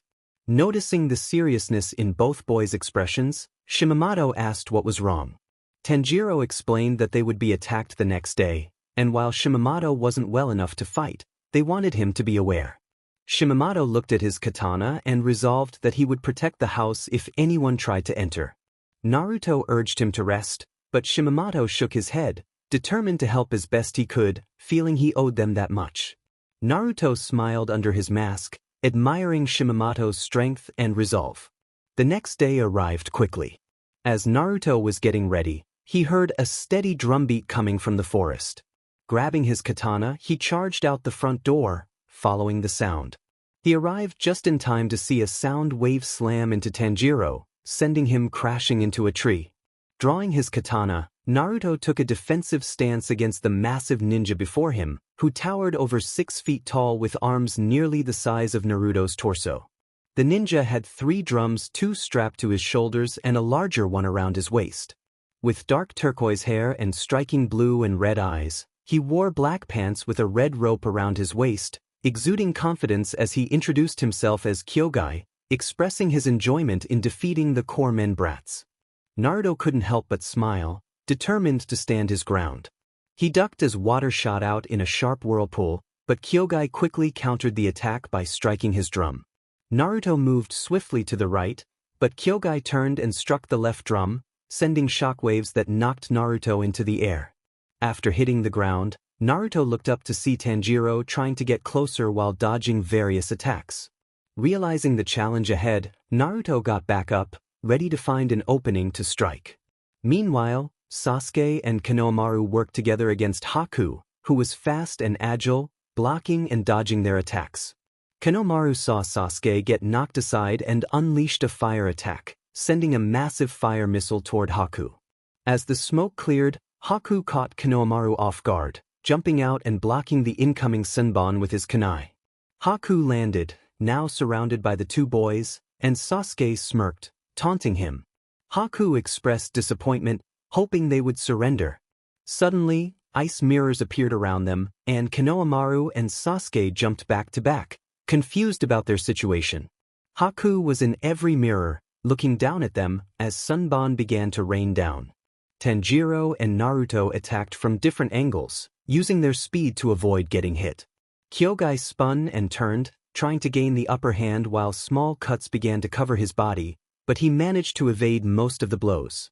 As the battle raged on, the tension and determination of the young warriors filled the air, each one pushing themselves to protect their friends and stand against the looming threat. In a letter to Konohamaru, Naruto expressed hope that he made it back to the hidden leaf safely. He mentioned returning to the Land of Swords and anticipated a tough mission ahead, reflecting on the intense training he and Tanjiro had been doing to grow stronger after their last fight. He encouraged Konohamaru to continue training, acknowledging his strength as a genin and expressing hope that they would be on a mission together again someday. Konohamaru smiled to himself as he finished reading the letter. Looking at the ceiling, he felt his cheeks flush while thinking of the masked boy. It hadn't been a question before, but he had never considered that he might like another boy. It was something he had never thought about. Sitting up, he grabbed his shirt, realizing he should probably ask either Uncle Asuma or his grandfather about it. First, he wanted to inquire about training because he couldn't let what happened in the Land of Waves happen again. That had been a rude awakening for him and Sasuke. Second, he wanted to discuss his feelings for a boy he didn't really know. Maybe they could help him figure things out. Meanwhile, Tanjiro and Naruto were making their way back into the Land of Swords to meet up with Zenitsu. Tanjiro was sharing stories about his time traveling and training before they met. Hearing about Tanjiro's training in water breathing made Naruto a little envious. He knew he needed a breathing style at some point to truly get stronger. While it wasn't a necessity, it would help a lot in different scenarios, and it looked so cool. Tanjiro mentioned that they needed to find the right master for Naruto. Having an affinity for wind was rare in the Okoyama. The current wind Hashira had to learn everything from scrolls initially. Upon arriving at a small town near the mountain, the two boys checked into a hotel. This village was where they would meet Zenitsu. After setting up their belongings near their beds, Tanjiro looked at Naruto and suggested they go do some training. Naruto eagerly agreed, adding that a bath would be nice afterward. Tanjiro smiled at that. Naruto grabbed his katana and followed the older boy to the outskirts of the village, where Tanjiro wanted to focus on Naruto's breathing. Naruto wasn't entirely sure why they needed to discuss it since he didn't have a breathing style, but Tanjiro pointed out that during their fight against the shinobi, an orange hue had emanated from Naruto's sword when he breathed like Tanjiro did. Looking down at his katana, Naruto concentrated, recalling the battle against the ninja in Wave. He had been so focused that he hadn't noticed the warmth and subtle anger that had filled his chest. Tanjiro suggested that it might be the fox's chakra. Naruto felt uneasy at that thought. How could he be bringing out the fox's power? Tanjiro reassured him that he was already skilled at using chakra to enhance his sword during fights. It was just different. After a moment of thought, Tanjiro proposed they try to harness some of that power. He wanted Naruto to use his breathing techniques to enhance his sword's movements. Although Naruto felt conflicted, he followed Tanjiro's lead. As he practiced, he let his chakra surround him and the katana, swinging with all his might to slice through trees. However, no matter how many times he moved, the chakra remained blue, with no orange hue emerging. After nearly 3 hours of training, Naruto lowered his sword, sweat dripping from his chin as exhaustion set in. He exclaimed in disbelief at how much he had improved, jokingly declaring that Tanjiro wasn't allowed to be stronger than him. Turning around, he saw Zenitsu standing there in shock. Naruto greeted him enthusiastically, relieved that he had finally arrived. Zenitsu apologized, explaining that he had to fight a scary ninja who nearly defeated him. Tanjiro teased Zenitsu about always being scared, which made Naruto laugh at the look of betrayal on Zenitsu's face. Zenitsu then complimented Naruto on his impressive progress, noting how much he had improved in such a short time. Naruto attributed his growth to their encounter with a powerful ninja, but Tanjiro insisted that experience was everything and that Naruto would continue to improve from there. Feeling warmth in his chest, Naruto reflected on how far he had come. Leaving the village had been the best decision he ever made. He had Sakanji and real friends, something he had never experienced in Konoha. He missed Hiruzen, who had been like a grandfather to him, and he thought fondly of old man Taiuchi and Ayam, who had always gone out of their way to help him. Then there was Konohamaru. Naruto was unsure about the fluttering feeling in his chest. He had never felt butterflies like this before, especially not for another boy. Tanjiro and Zenitsu were walking a short distance ahead, and Naruto called out to them, asking if he could share something. Tanjiro's smile made Naruto feel more at ease as he confessed that whenever he thought of someone, it felt like butterflies were swirling in his belly. Zenitsu laughed, teasing Naruto about having a crush, while Tanjiro shook his head with a knowing smirk. Zenitsu then pressed for details, asking if the person was beautiful and how they compared to Nezuko. Naruto's thoughts became jumbled. He couldn't have a crush on Konohamaru. He was a boy, and they couldn't feel that way about each other. Tanjiro intervened, telling Zenitsu to leave Naruto alone and that he would share when he was ready. They decided to hurry back to the hotel. Lying in bed, Naruto couldn't stop thinking about what Zenitsu had said. Konohamaru's dopey smile filled his mind, making his face warm. He couldn't contain his own smile, unsure if this was a crush or not, but he would figure it out later. For now, he would focus on protecting his friends. I made it home fine. We actually made great time. Grandpa and my uncle are both training me now. They want to get me ready for the Chunin exams. I hope I do well. Grandpa is going to help me get a summoning contract. You better be safe on your mission. I'm sure we will see each other soon. At least I hope we do. I enjoyed being around you. Too bad you're not a shinobi, or else we might see each other in the exams. Hope to see you again. Warmly, Konoha. Naruto felt his heart race as he realized the three swordsmen were walking to Mount Natagumo. Chot had dropped off the letter from Konohamaru. Warmth filled Naruto's chest, accompanied by the quickened beat of his heart. The joy of knowing that Konohamaru would be competing in the Chunin exams as a rookie was exhilarating. He didn't fully understand what a summoning contract was, but it sounded incredible. Suddenly, Zenitsu interrupted his thoughts, poking the side of his head. He exclaimed that Naruto had received a letter from his girlfriend, causing Naruto to freeze in panic. He quickly corrected Zenitsu, insisting that she was just a good friend who didn't even know his name. Zenitsu's demeanor shifted as he grabbed both Tanjiro and Naruto, urging them to stop. He expressed his fear, insisting they couldn't go up ahead. Tanjiro tried to reason with him, explaining that they had a mission and couldn't abandon their platoon. Zenitsu, however, was adamant, tears streaming down his face as he declared he wouldn't go. Naruto, feeling a sense of urgency, apologized to Zenitsu but insisted they had to move forward. As Naruto began walking toward the mountain, Tanjiro offered Zenitsu a choice to stay behind, reminding him to be careful. Naruto moved ahead, navigating through the trees until they encountered spiderwebs, some of which clung stubbornly in their path. In a clearing, they spotted 5 swordsmen facing one another, surrounded by fallen comrades. Just as Naruto was about to approach, the bodies of the swordsmen twisted, their movements frantic. A younger swordsman, not much older than Tanjiro, cried out that he couldn't stop due to the threads binding him. Naruto's brother's voice rang out as he unleashed a powerful technique, water swirling around him and severing the threads. Drawing his katana, Naruto blocked an attack from their ally before channeling his chakra, spinning to cut the threads. However, he felt a sharp pain as one of the corpsmen struck him from behind. A girl appeared behind the swordsman, her long black hair and gray eyes filled with despair as she pleaded for help, her limbs twisting unnaturally. The boy, still struggling, swung his sword toward Naruto, who froze at the sight of the blade glinting in the light. But before the sword could descend, Tanjiro leaped into action, water swirling around his blade as he cut through the strings binding the swordsman.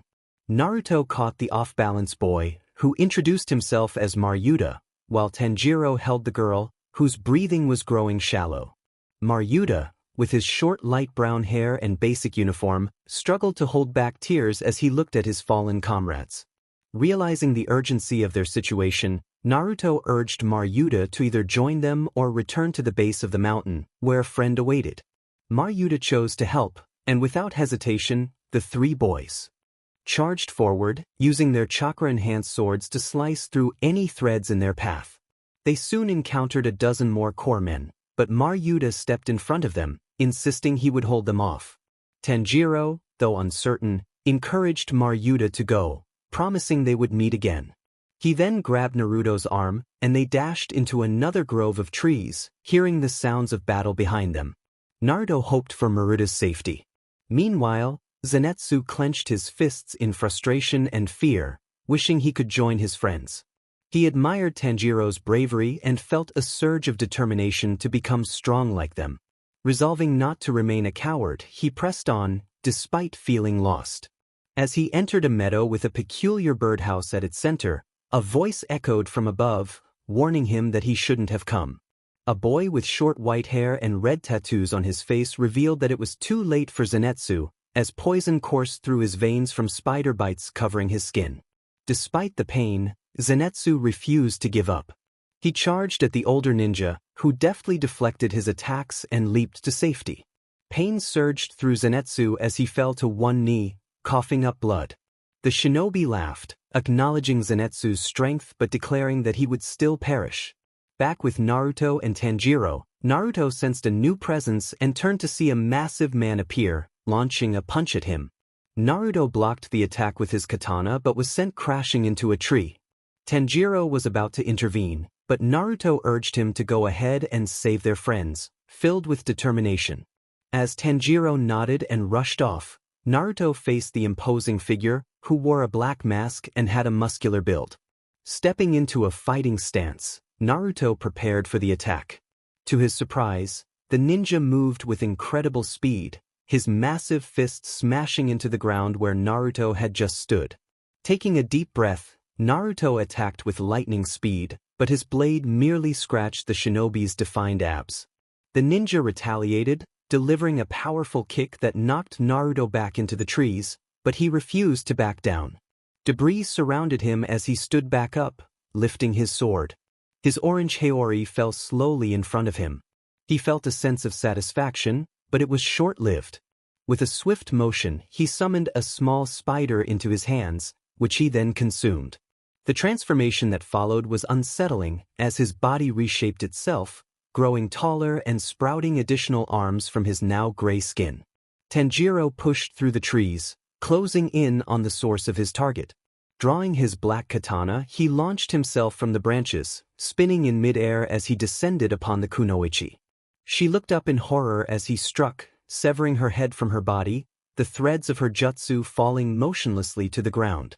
He was confronted by the spirit of a younger version of the woman he had just defeated, who accused him of murder.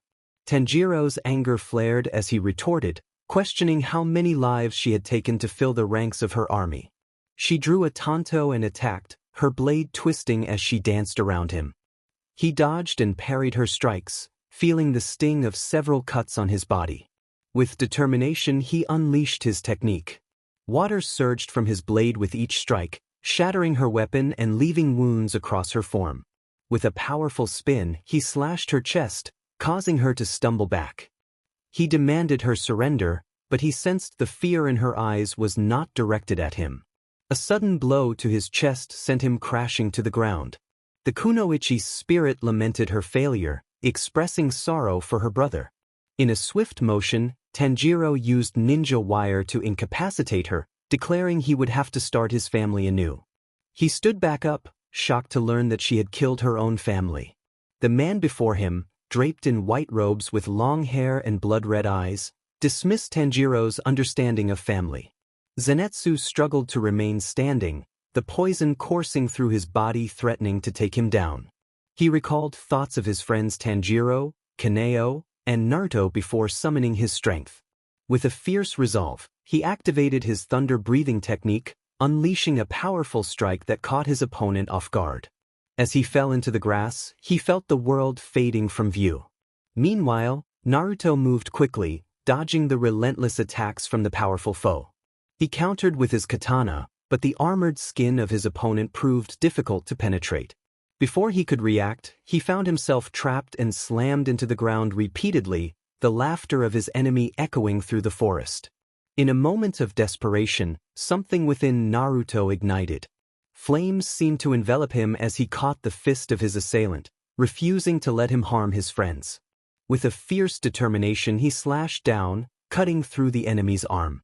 The foe screamed in pain but attempted to retaliate, only to be met with a powerful kick that sent blood spilling from his mouth. As the battle raged on, Naruto's resolve intensified. He looked down at the defeated body of his opponent, knowing he had to reach Tanjiro. He sprinted through the forest, sensing the chakra in the air. When he landed on a tree, he saw Tanjiro in a dire state, bleeding and struggling to hold his katana. Wires shot out with tremendous force, but Naruto was quick to block the attack, his chakra surrounding him. Tanjiro was momentarily stunned by Naruto's raw power. They both knew they needed to overcome the ninja's chakra-infused wire to defeat him. As they moved, Tanjiro's speed was impressive, but Naruto's newfound strength was unmatched. When Tanjiro was ensnared by the wires, Naruto's rage surged. With a powerful yell, he unleashed a shockwave that sent their enemy flying, freeing Tanjiro.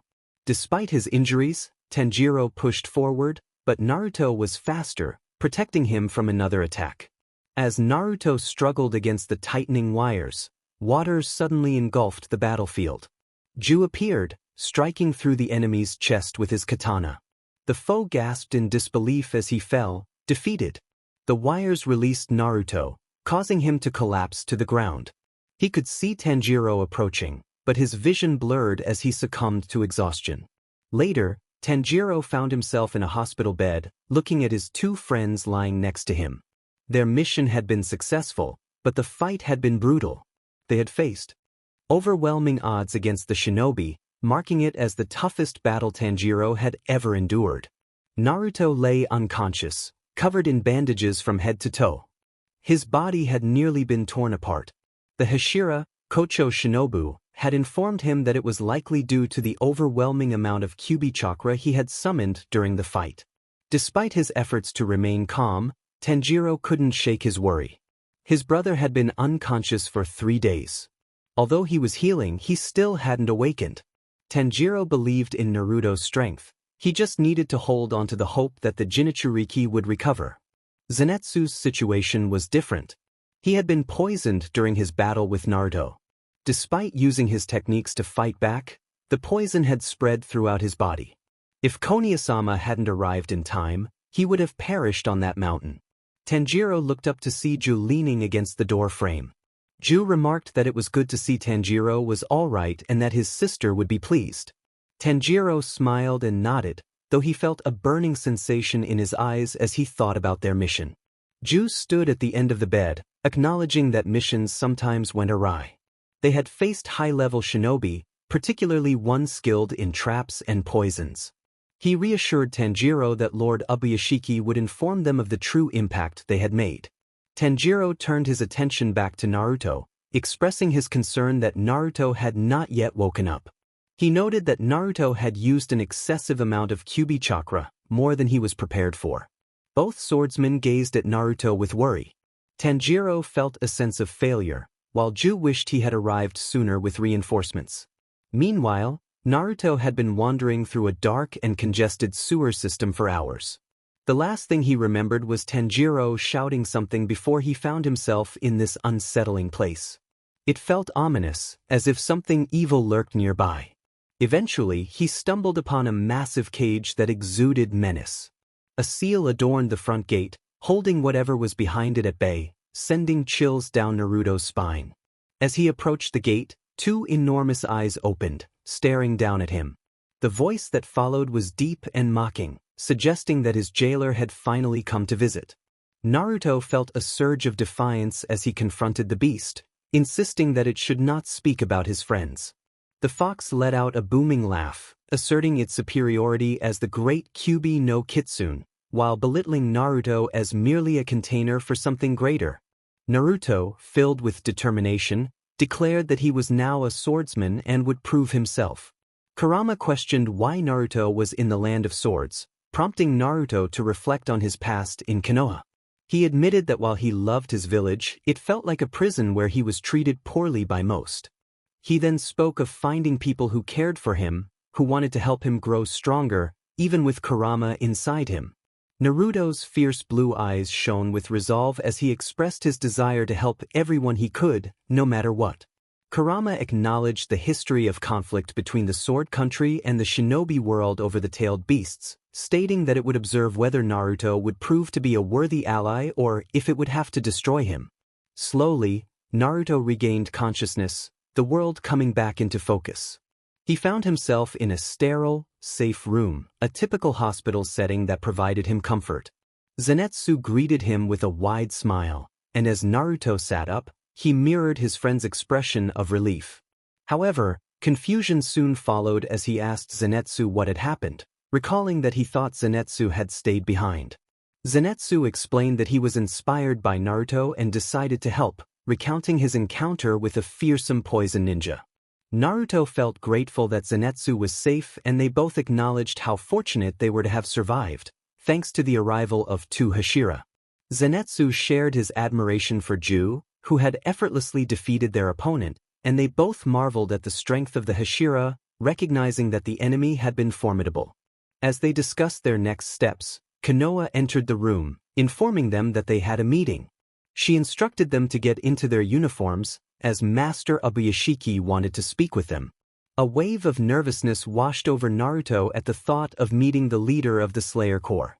After getting dressed in their uniforms and grabbing their katanas, they found Tanjiro meditating and practicing breathing exercises. When Tanjiro opened his eyes, he immediately checked Naruto for injuries, prompting Naruto to assure him that he was fine.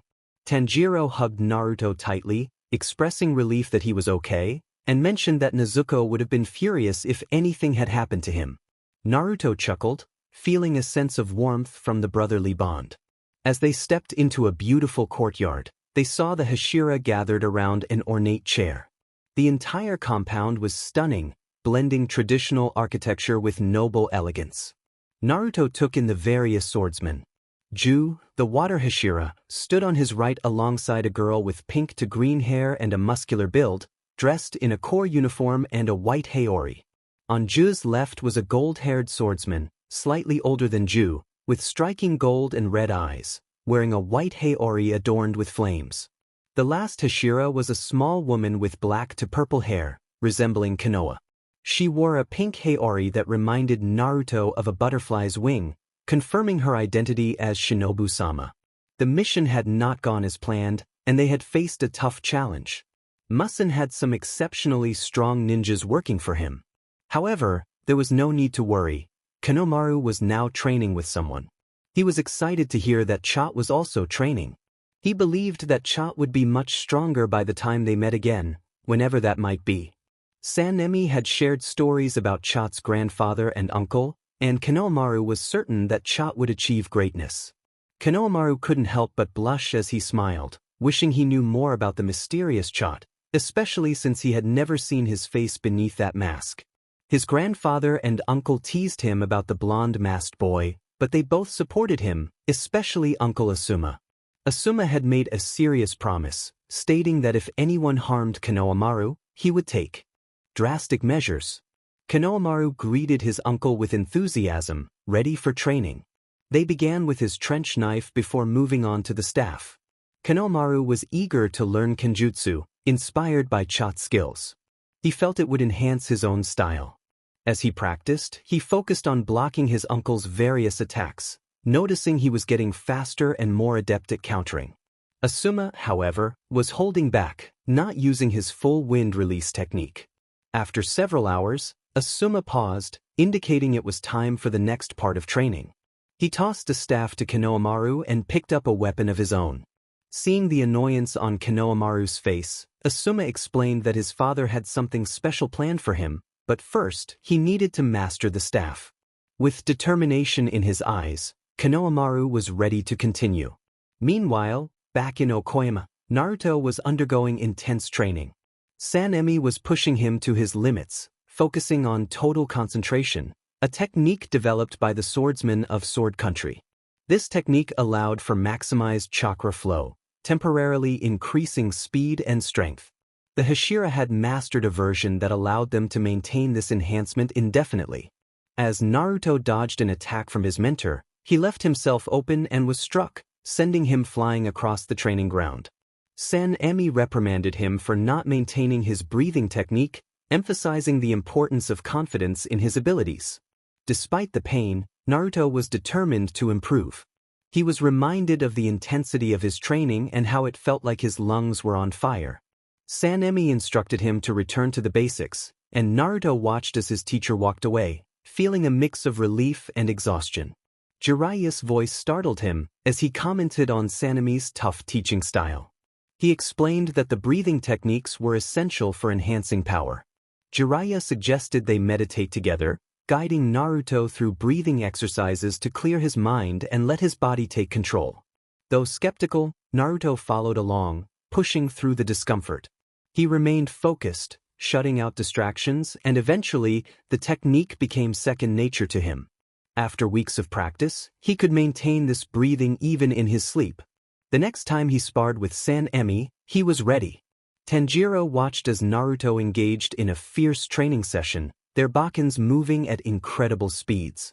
Tanjiro admired Naruto's newfound seriousness and determination, which had grown since their last mission. As Naruto dodged another attack, he was struck again, but he quickly stood up, ready for more. Sanemi, with a grin, declared that they would begin training in the wind-breathing forms the next day. Naruto couldn't contain his excitement, eager for the challenge ahead. As the day ended, he felt the ache in his body but was filled with anticipation. He spotted Tanjiro and ran over, sharing his progress. Tanjiro noted that their instructor was giving them a break, but he was impressed by how quickly Naruto was advancing. Naruto explained that Jiraiya believed his quick healing abilities were helping him improve. Inside, he felt the fox's annoyance but pushed it aside, focusing on his training and the journey ahead. They hadn't really talked since the battle. Tanjiro couldn't help but smile, feeling proud of Naruto's growth. Naruto, blushing, dismissed the compliment, trying to play it cool.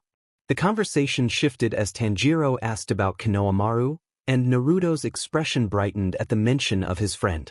He shared that Konohamaru was training hard under the guidance of his uncle Asuma and his grandpa, the Hokage, excited to see how strong he would become. Tanjiro teased Naruto about his eagerness to see Konohamaru, causing Naruto to fluster and deny it, crossing his arms and looking away. When they met up with Zenitsu, Naruto noticed a strange boy wearing a boar mask. Curious, he asked who the boy was. Zenitsu introduced Inosuke, who had arrived the previous night. Inosuke, shirtless like Naruto, challenged him to a fight, boasting about his strength. Zenitsu intervened, reminding them not to fight outside the training grounds. Inosuke, sensing something strong in Naruto, insisted on a challenge. Naruto, smirking, complimented Inosuke's mask and explained the rules against sparring outside the designated areas. Inosuke was momentarily taken aback by the praise, feeling a surge of confidence. The four boys settled down in their dorm, and Naruto asked Inosuke about his origins. Inosuke shared that he had been raised by a boar and had made a mask from her after she passed away, admitting he wasn't as civilized as the others. Naruto empathized, sharing his own feelings of loneliness before finding companionship with Sakonji. They exchanged stories about their training and past battles, with Inosuke recounting how Rengoku had saved him during his last mission, attributing his survival to luck. After saying goodnight, Naruto began to meditate, focusing on his breathing in preparation for the next day's training. Before he knew it, he found himself in a dark sewer again. Standing before the giant bars, he realized Kurama had been watching him. The tension in the air was palpable as Kurama acknowledged Naruto's progress. Naruto responded, noting the demon's persistent annoyance and questioning why Kurama harbored such disdain for humans. Kurama regarded him with a mix of annoyance and curiosity, a look he hadn't worn in years. He hinted that Naruto might earn the right to know more about his past. Returning to the real world, Naruto saw Kocho-sama smiling down at him, having sensed the nine-tailed spirit. She expressed her hope that his encounter had been enlightening. Naruto grunted in response, feeling frustrated that Kurama had revealed nothing, only viewing him as a prison. Shinobu sat beside him, sharing the history of the tailed beasts and how they had once been free, only to be imprisoned by humans seeking power and fame. Naruto reflected on the constant conflicts between the nations, realizing the futility of their wars driven by arrogance. He expressed his desire to change the world, seeking a time when people could experience peace, even if only briefly. Shinobu recognized the hope in his eyes and expressed her intrigue about the person he would become.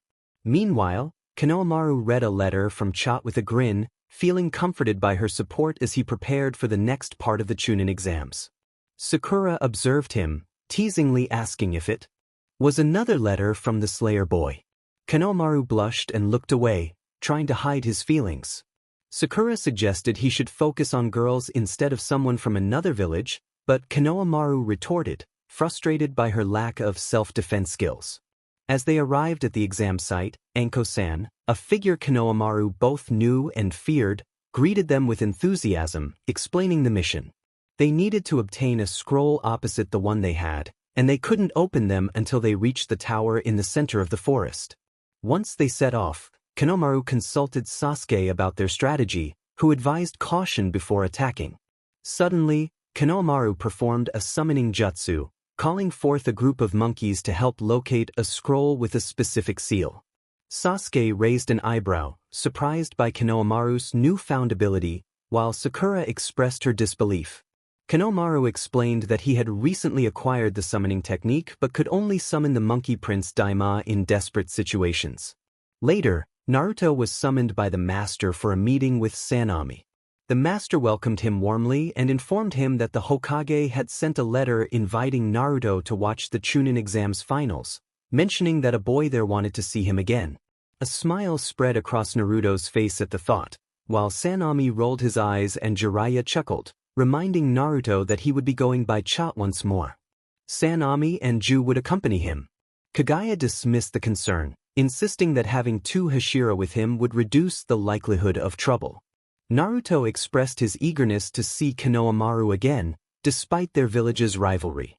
Kaguya agreed, confirming that Ju was on his way, and the three of them would travel to the village hidden in the leaves together. He reminded them to be cautious.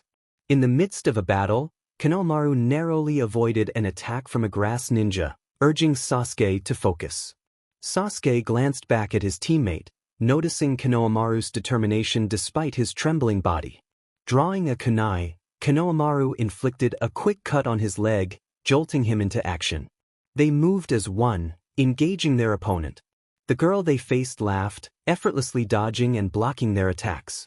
Sasuke's foot was caught, leaving an opening for Konohamaru, who executed a powerful kick to her face. Seizing the moment, Sasuke ensnared her with ninja wire and unleashed a fiery attack down the wire, causing her to cry out. However, Konohamaru's victory cheer was cut short as the flames subsided, revealing the girl with a disfigured face. With a chilling demeanor, she threatened them, declaring her intent to claim her prize. Konohamaru recognized Orochimaru, his grandfather's former apprentice, who regarded him as prey. Orochimaru performed a summoning jutsu, and a massive snake appeared, ready to attack. Sakura watched in horror as the snake lunged at Konohamaru. In a moment of desperation, he summoned a staff, kneeling defiantly before the creature. He vowed not to give up, spinning the staff and striking the snake repeatedly. As the snake's head crashed to the ground, he unleashed a torrent of fire, engulfing the creature and causing destruction. Standing on a tree branch, he felt a surge of pride despite his exhaustion. But that pride was quickly overshadowed when he turned to see Orochimaru attacking Sasuke.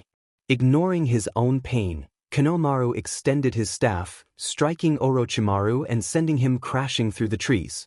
He rushed to Sasuke's side, gently lowering him to the ground. Orochimaru acknowledged Konohamaru's strength, remarking on his potential before vanishing. The staff transformed into a monkey, climbing onto Konohamaru's shoulder and expressing concern for him. Sakura, feeling helpless, managed to get both boys into a small dugout beneath a tree, setting traps for their safety. She reflected on her own inadequacies during the battle, realizing that Konohamaru had proven to be far stronger than she had ever imagined. Determined to improve, she resolved to train harder and stand alongside her friends one day. Meanwhile, Naruto stood with Sanami and Ju, brimming with excitement at the prospect of seeing Konohamaru again. He planned to visit Ichikara Ramen to catch up with an old friend. Sanami reminded him of the importance of training, emphasizing that just because he could perform breathing techniques didn't mean he was proficient. Naruto eagerly agreed, ready to embark on their journey. In a different part of the village, Konohamaru found himself trapped inside a giant snake after a brief bathroom break. Realizing that snakes were not native to the Forbidden Forest, he summoned a powerful ally, Monkey King Enma, instead of his usual companion. Enma, confused by the situation, quickly assessed their predicament and instructed Konohamaru to gather his team and escape, warning him to avoid confrontation with the snake shinobi. With Enma transforming into a staff, Konohamaru harnessed its power to break free from the snake's belly. He rushed through the trees, panic coursing through him as he spotted Sasuke, frozen in fear while the grass ninja taunted him. Without hesitation, Konohamaru drew his trench knife and struck the snake's face, combining wind and fire chakra to create a powerful explosion. The snake retreated, and Konohamaru shouted encouragement to Sasuke, reminding him of his Uchiha heritage and urging him not to give up. Konohamaru charged at the kunoichi, determined not to let her win, especially with Sasuke acting strangely. She skillfully deflected his first strike with a couple of kunai. As he twisted and blocked her attacks, he realized he was struggling to gain any ground. Just when she broke through his defenses, a fireball struck her, sending her tumbling backward off the tree where they had been fighting. Sasuke landed beside Konohamaru, apologizing for his absence and smirking as he extended his fist. Konohamaru tapped it, ready to take on their opponent.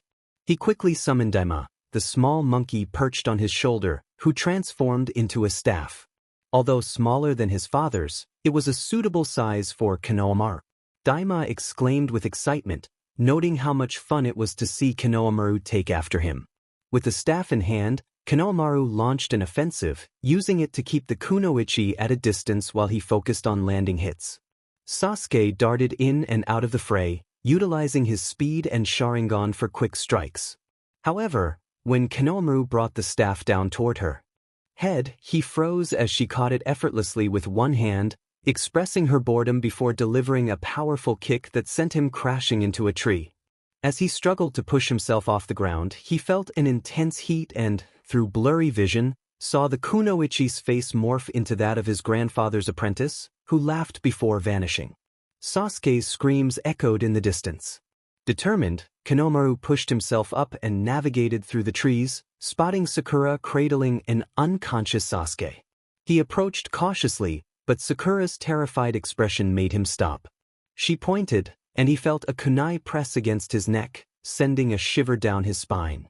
The figure behind him spoke, tauntingly mentioning the old man's training and hinting at a dark fate for Hiruzen. Konohamaru felt the man's breath on his neck before he vanished, leaving behind a chilling warning. Limping over to Sakura, he asked if she was okay. She noticed the blood on him and expressed concern for Sasuke. Despite still shaking, he focused on their situation, urging her to find cover since he was in no condition to fight. Meanwhile, Naruto stood behind Sanami and Ju in the Land of Fire, wearing his fox mask to blend in. His orange Hiyori felt a bit too warm, but he was excited to be back in the village, even if he wasn't himself. He had never hated the village despite how they treated him, and he looked forward to seeing Konohamaru again. Naruto had come to terms with his feelings for the boy but was unsure about revealing his identity just yet, fearing the village's reaction. Sanami encouraged him not to be nervous, while Ju chimed in, suggesting that even if the village found out, it wouldn't matter. Naruto chuckled, clarifying that his nerves were about something else. Sanami's teasing grin suggested he knew more than he let on, and Naruto felt flustered as he tried to articulate his feelings. Ju observed Naruto's emotional turmoil and urged him to embrace his feelings, regardless of whether they were for a boy or girl. Naruto smiled beneath his mask, feeling hopeful that he would come to a decision before reaching Konoha. In another part of the world, Tanjiro, Zenitsu, and Inosuke were on their way to Kumida to meet Rengoku, hoping to confront one of Muzen's generals. Inosuke challenged Tanjiro, eager to prove his strength. Tanjiro complimented Inosuke on his modified katanas, which made Inosuke puff up with pride, claiming they gave him extra cutting power. Zenitsu sighed at the antics of his companions, but before he could react, Inosuke playfully punched him in the back of the head, insisting he was the best. As they set up camp, Zenitsu asked Tanjiro about Naruto, expressing his hope that he was doing well. Tanjiro confidently reassured him, noting that Naruto had 2 Hashira with him. Inosuke enthusiastically joined the conversation, expressing his admiration for Naruto's guts. Zenitsu, feeling a bit disappointed, corrected him on Naruto's name. Inosuke, undeterred, insisted that Naruto's power was undeniable, sensing strength in him. The trio continued their journey, eventually arriving at a small food hut where they encountered Rengoku, who was enthusiastically exclaiming about the food. Tanjiro finally interjected, reminding him that they had heard enough of his excitement. Sit. All three boys followed the command and settled down beside him.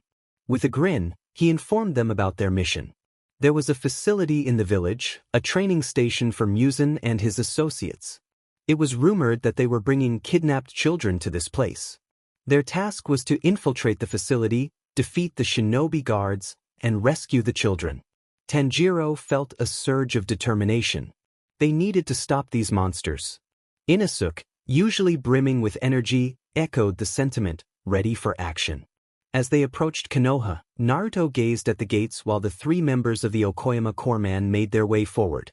Two shinobi stepped in front of them, demanding to know their business in Konoha. Ju reached into his bag and produced a scroll, explaining that it was an invitation from the Hokage to attend the Chunin exams tournament. The Hokage had invited them because Kyoto-kun had fought alongside and saved one of their genin teams. The shinobi agreed to find someone to escort them to the Hokage's office, mentioning that the first part of the exam had concluded about a week ago. The three waited for a couple of hours until Kakashi Hatake appeared, greeting them casually.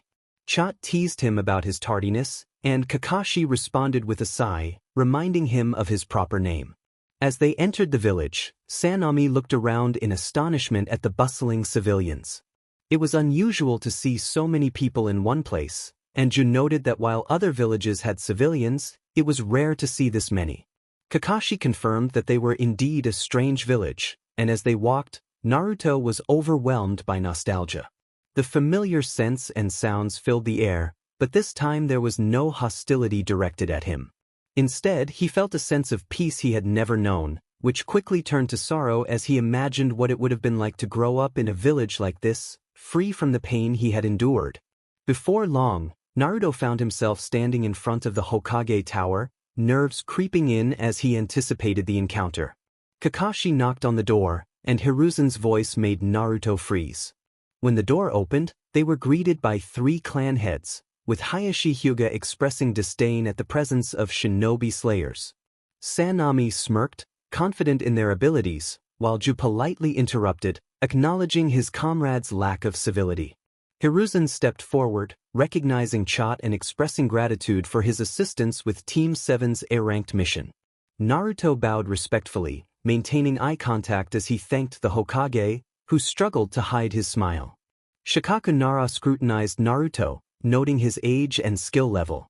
Naruto sensed that something was being evaluated. He answered that he was 13, and Shikaku noted his impressive prowess as a Chunin-level swordsman. Sanami laughed, claiming that Chot had likely surpassed that level under his training. Hayashi, glaring at Sanami, demanded to know who he was. Sanami introduced himself as the Wind Hashira of Okoyama, causing everyone to freeze in surprise. Naruto pointed out that they had two Hashira with them, and Ju remained unfazed as the attention shifted to him. Hiruzen, however, decided it was time for everyone to leave so he could speak privately with their guests. Hayashi questioned the wisdom of this decision, but Naruto sensed a familiar presence nearby, the unmistakable aura of the pervy sage. He smiled as he watched the others exit, calling for the Umbu to leave as well. Once alone with the two most powerful shinobi in the village, Naruto called out for Jiraiya to reveal himself. The legendary Sannin appeared, acknowledging Naruto's keen senses and commenting on the benefits of his training. Naruto removed his mask, revealing his whiskered face, which brought tears to Hiruzen's eyes. The Hokage reached out hesitantly, and Naruto welcomed the embrace, feeling the warmth of forgiveness in his heart. Hiruzen stepped back, noting Naruto's newfound strength and the increase in his chakra reserves, even without the influence of the Nine Tails. Sanami cut to the chase, asking what the Hokage wanted, knowing it couldn't be just a reunion. Hiruzen chuckled, confirming that while seeing Naruto was a bonus, he had a treaty to discuss. This treaty would allow for mutual aid between their villages and ensure Naruto could remain with the Corpsman without fear of retaliation. And Naruto couldn't help but grin, feeling a sense of relief wash over him. He learned he could live without fear of being taken.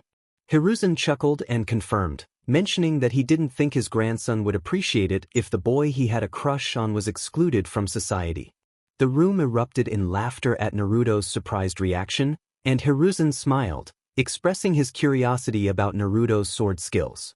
Naruto quickly regained his composure, stating that his skills would need to be impressive, or he would need to face many opponents. Kakashi, who had been quietly observing, suggested that they should have Naruto face the finalists of the exams.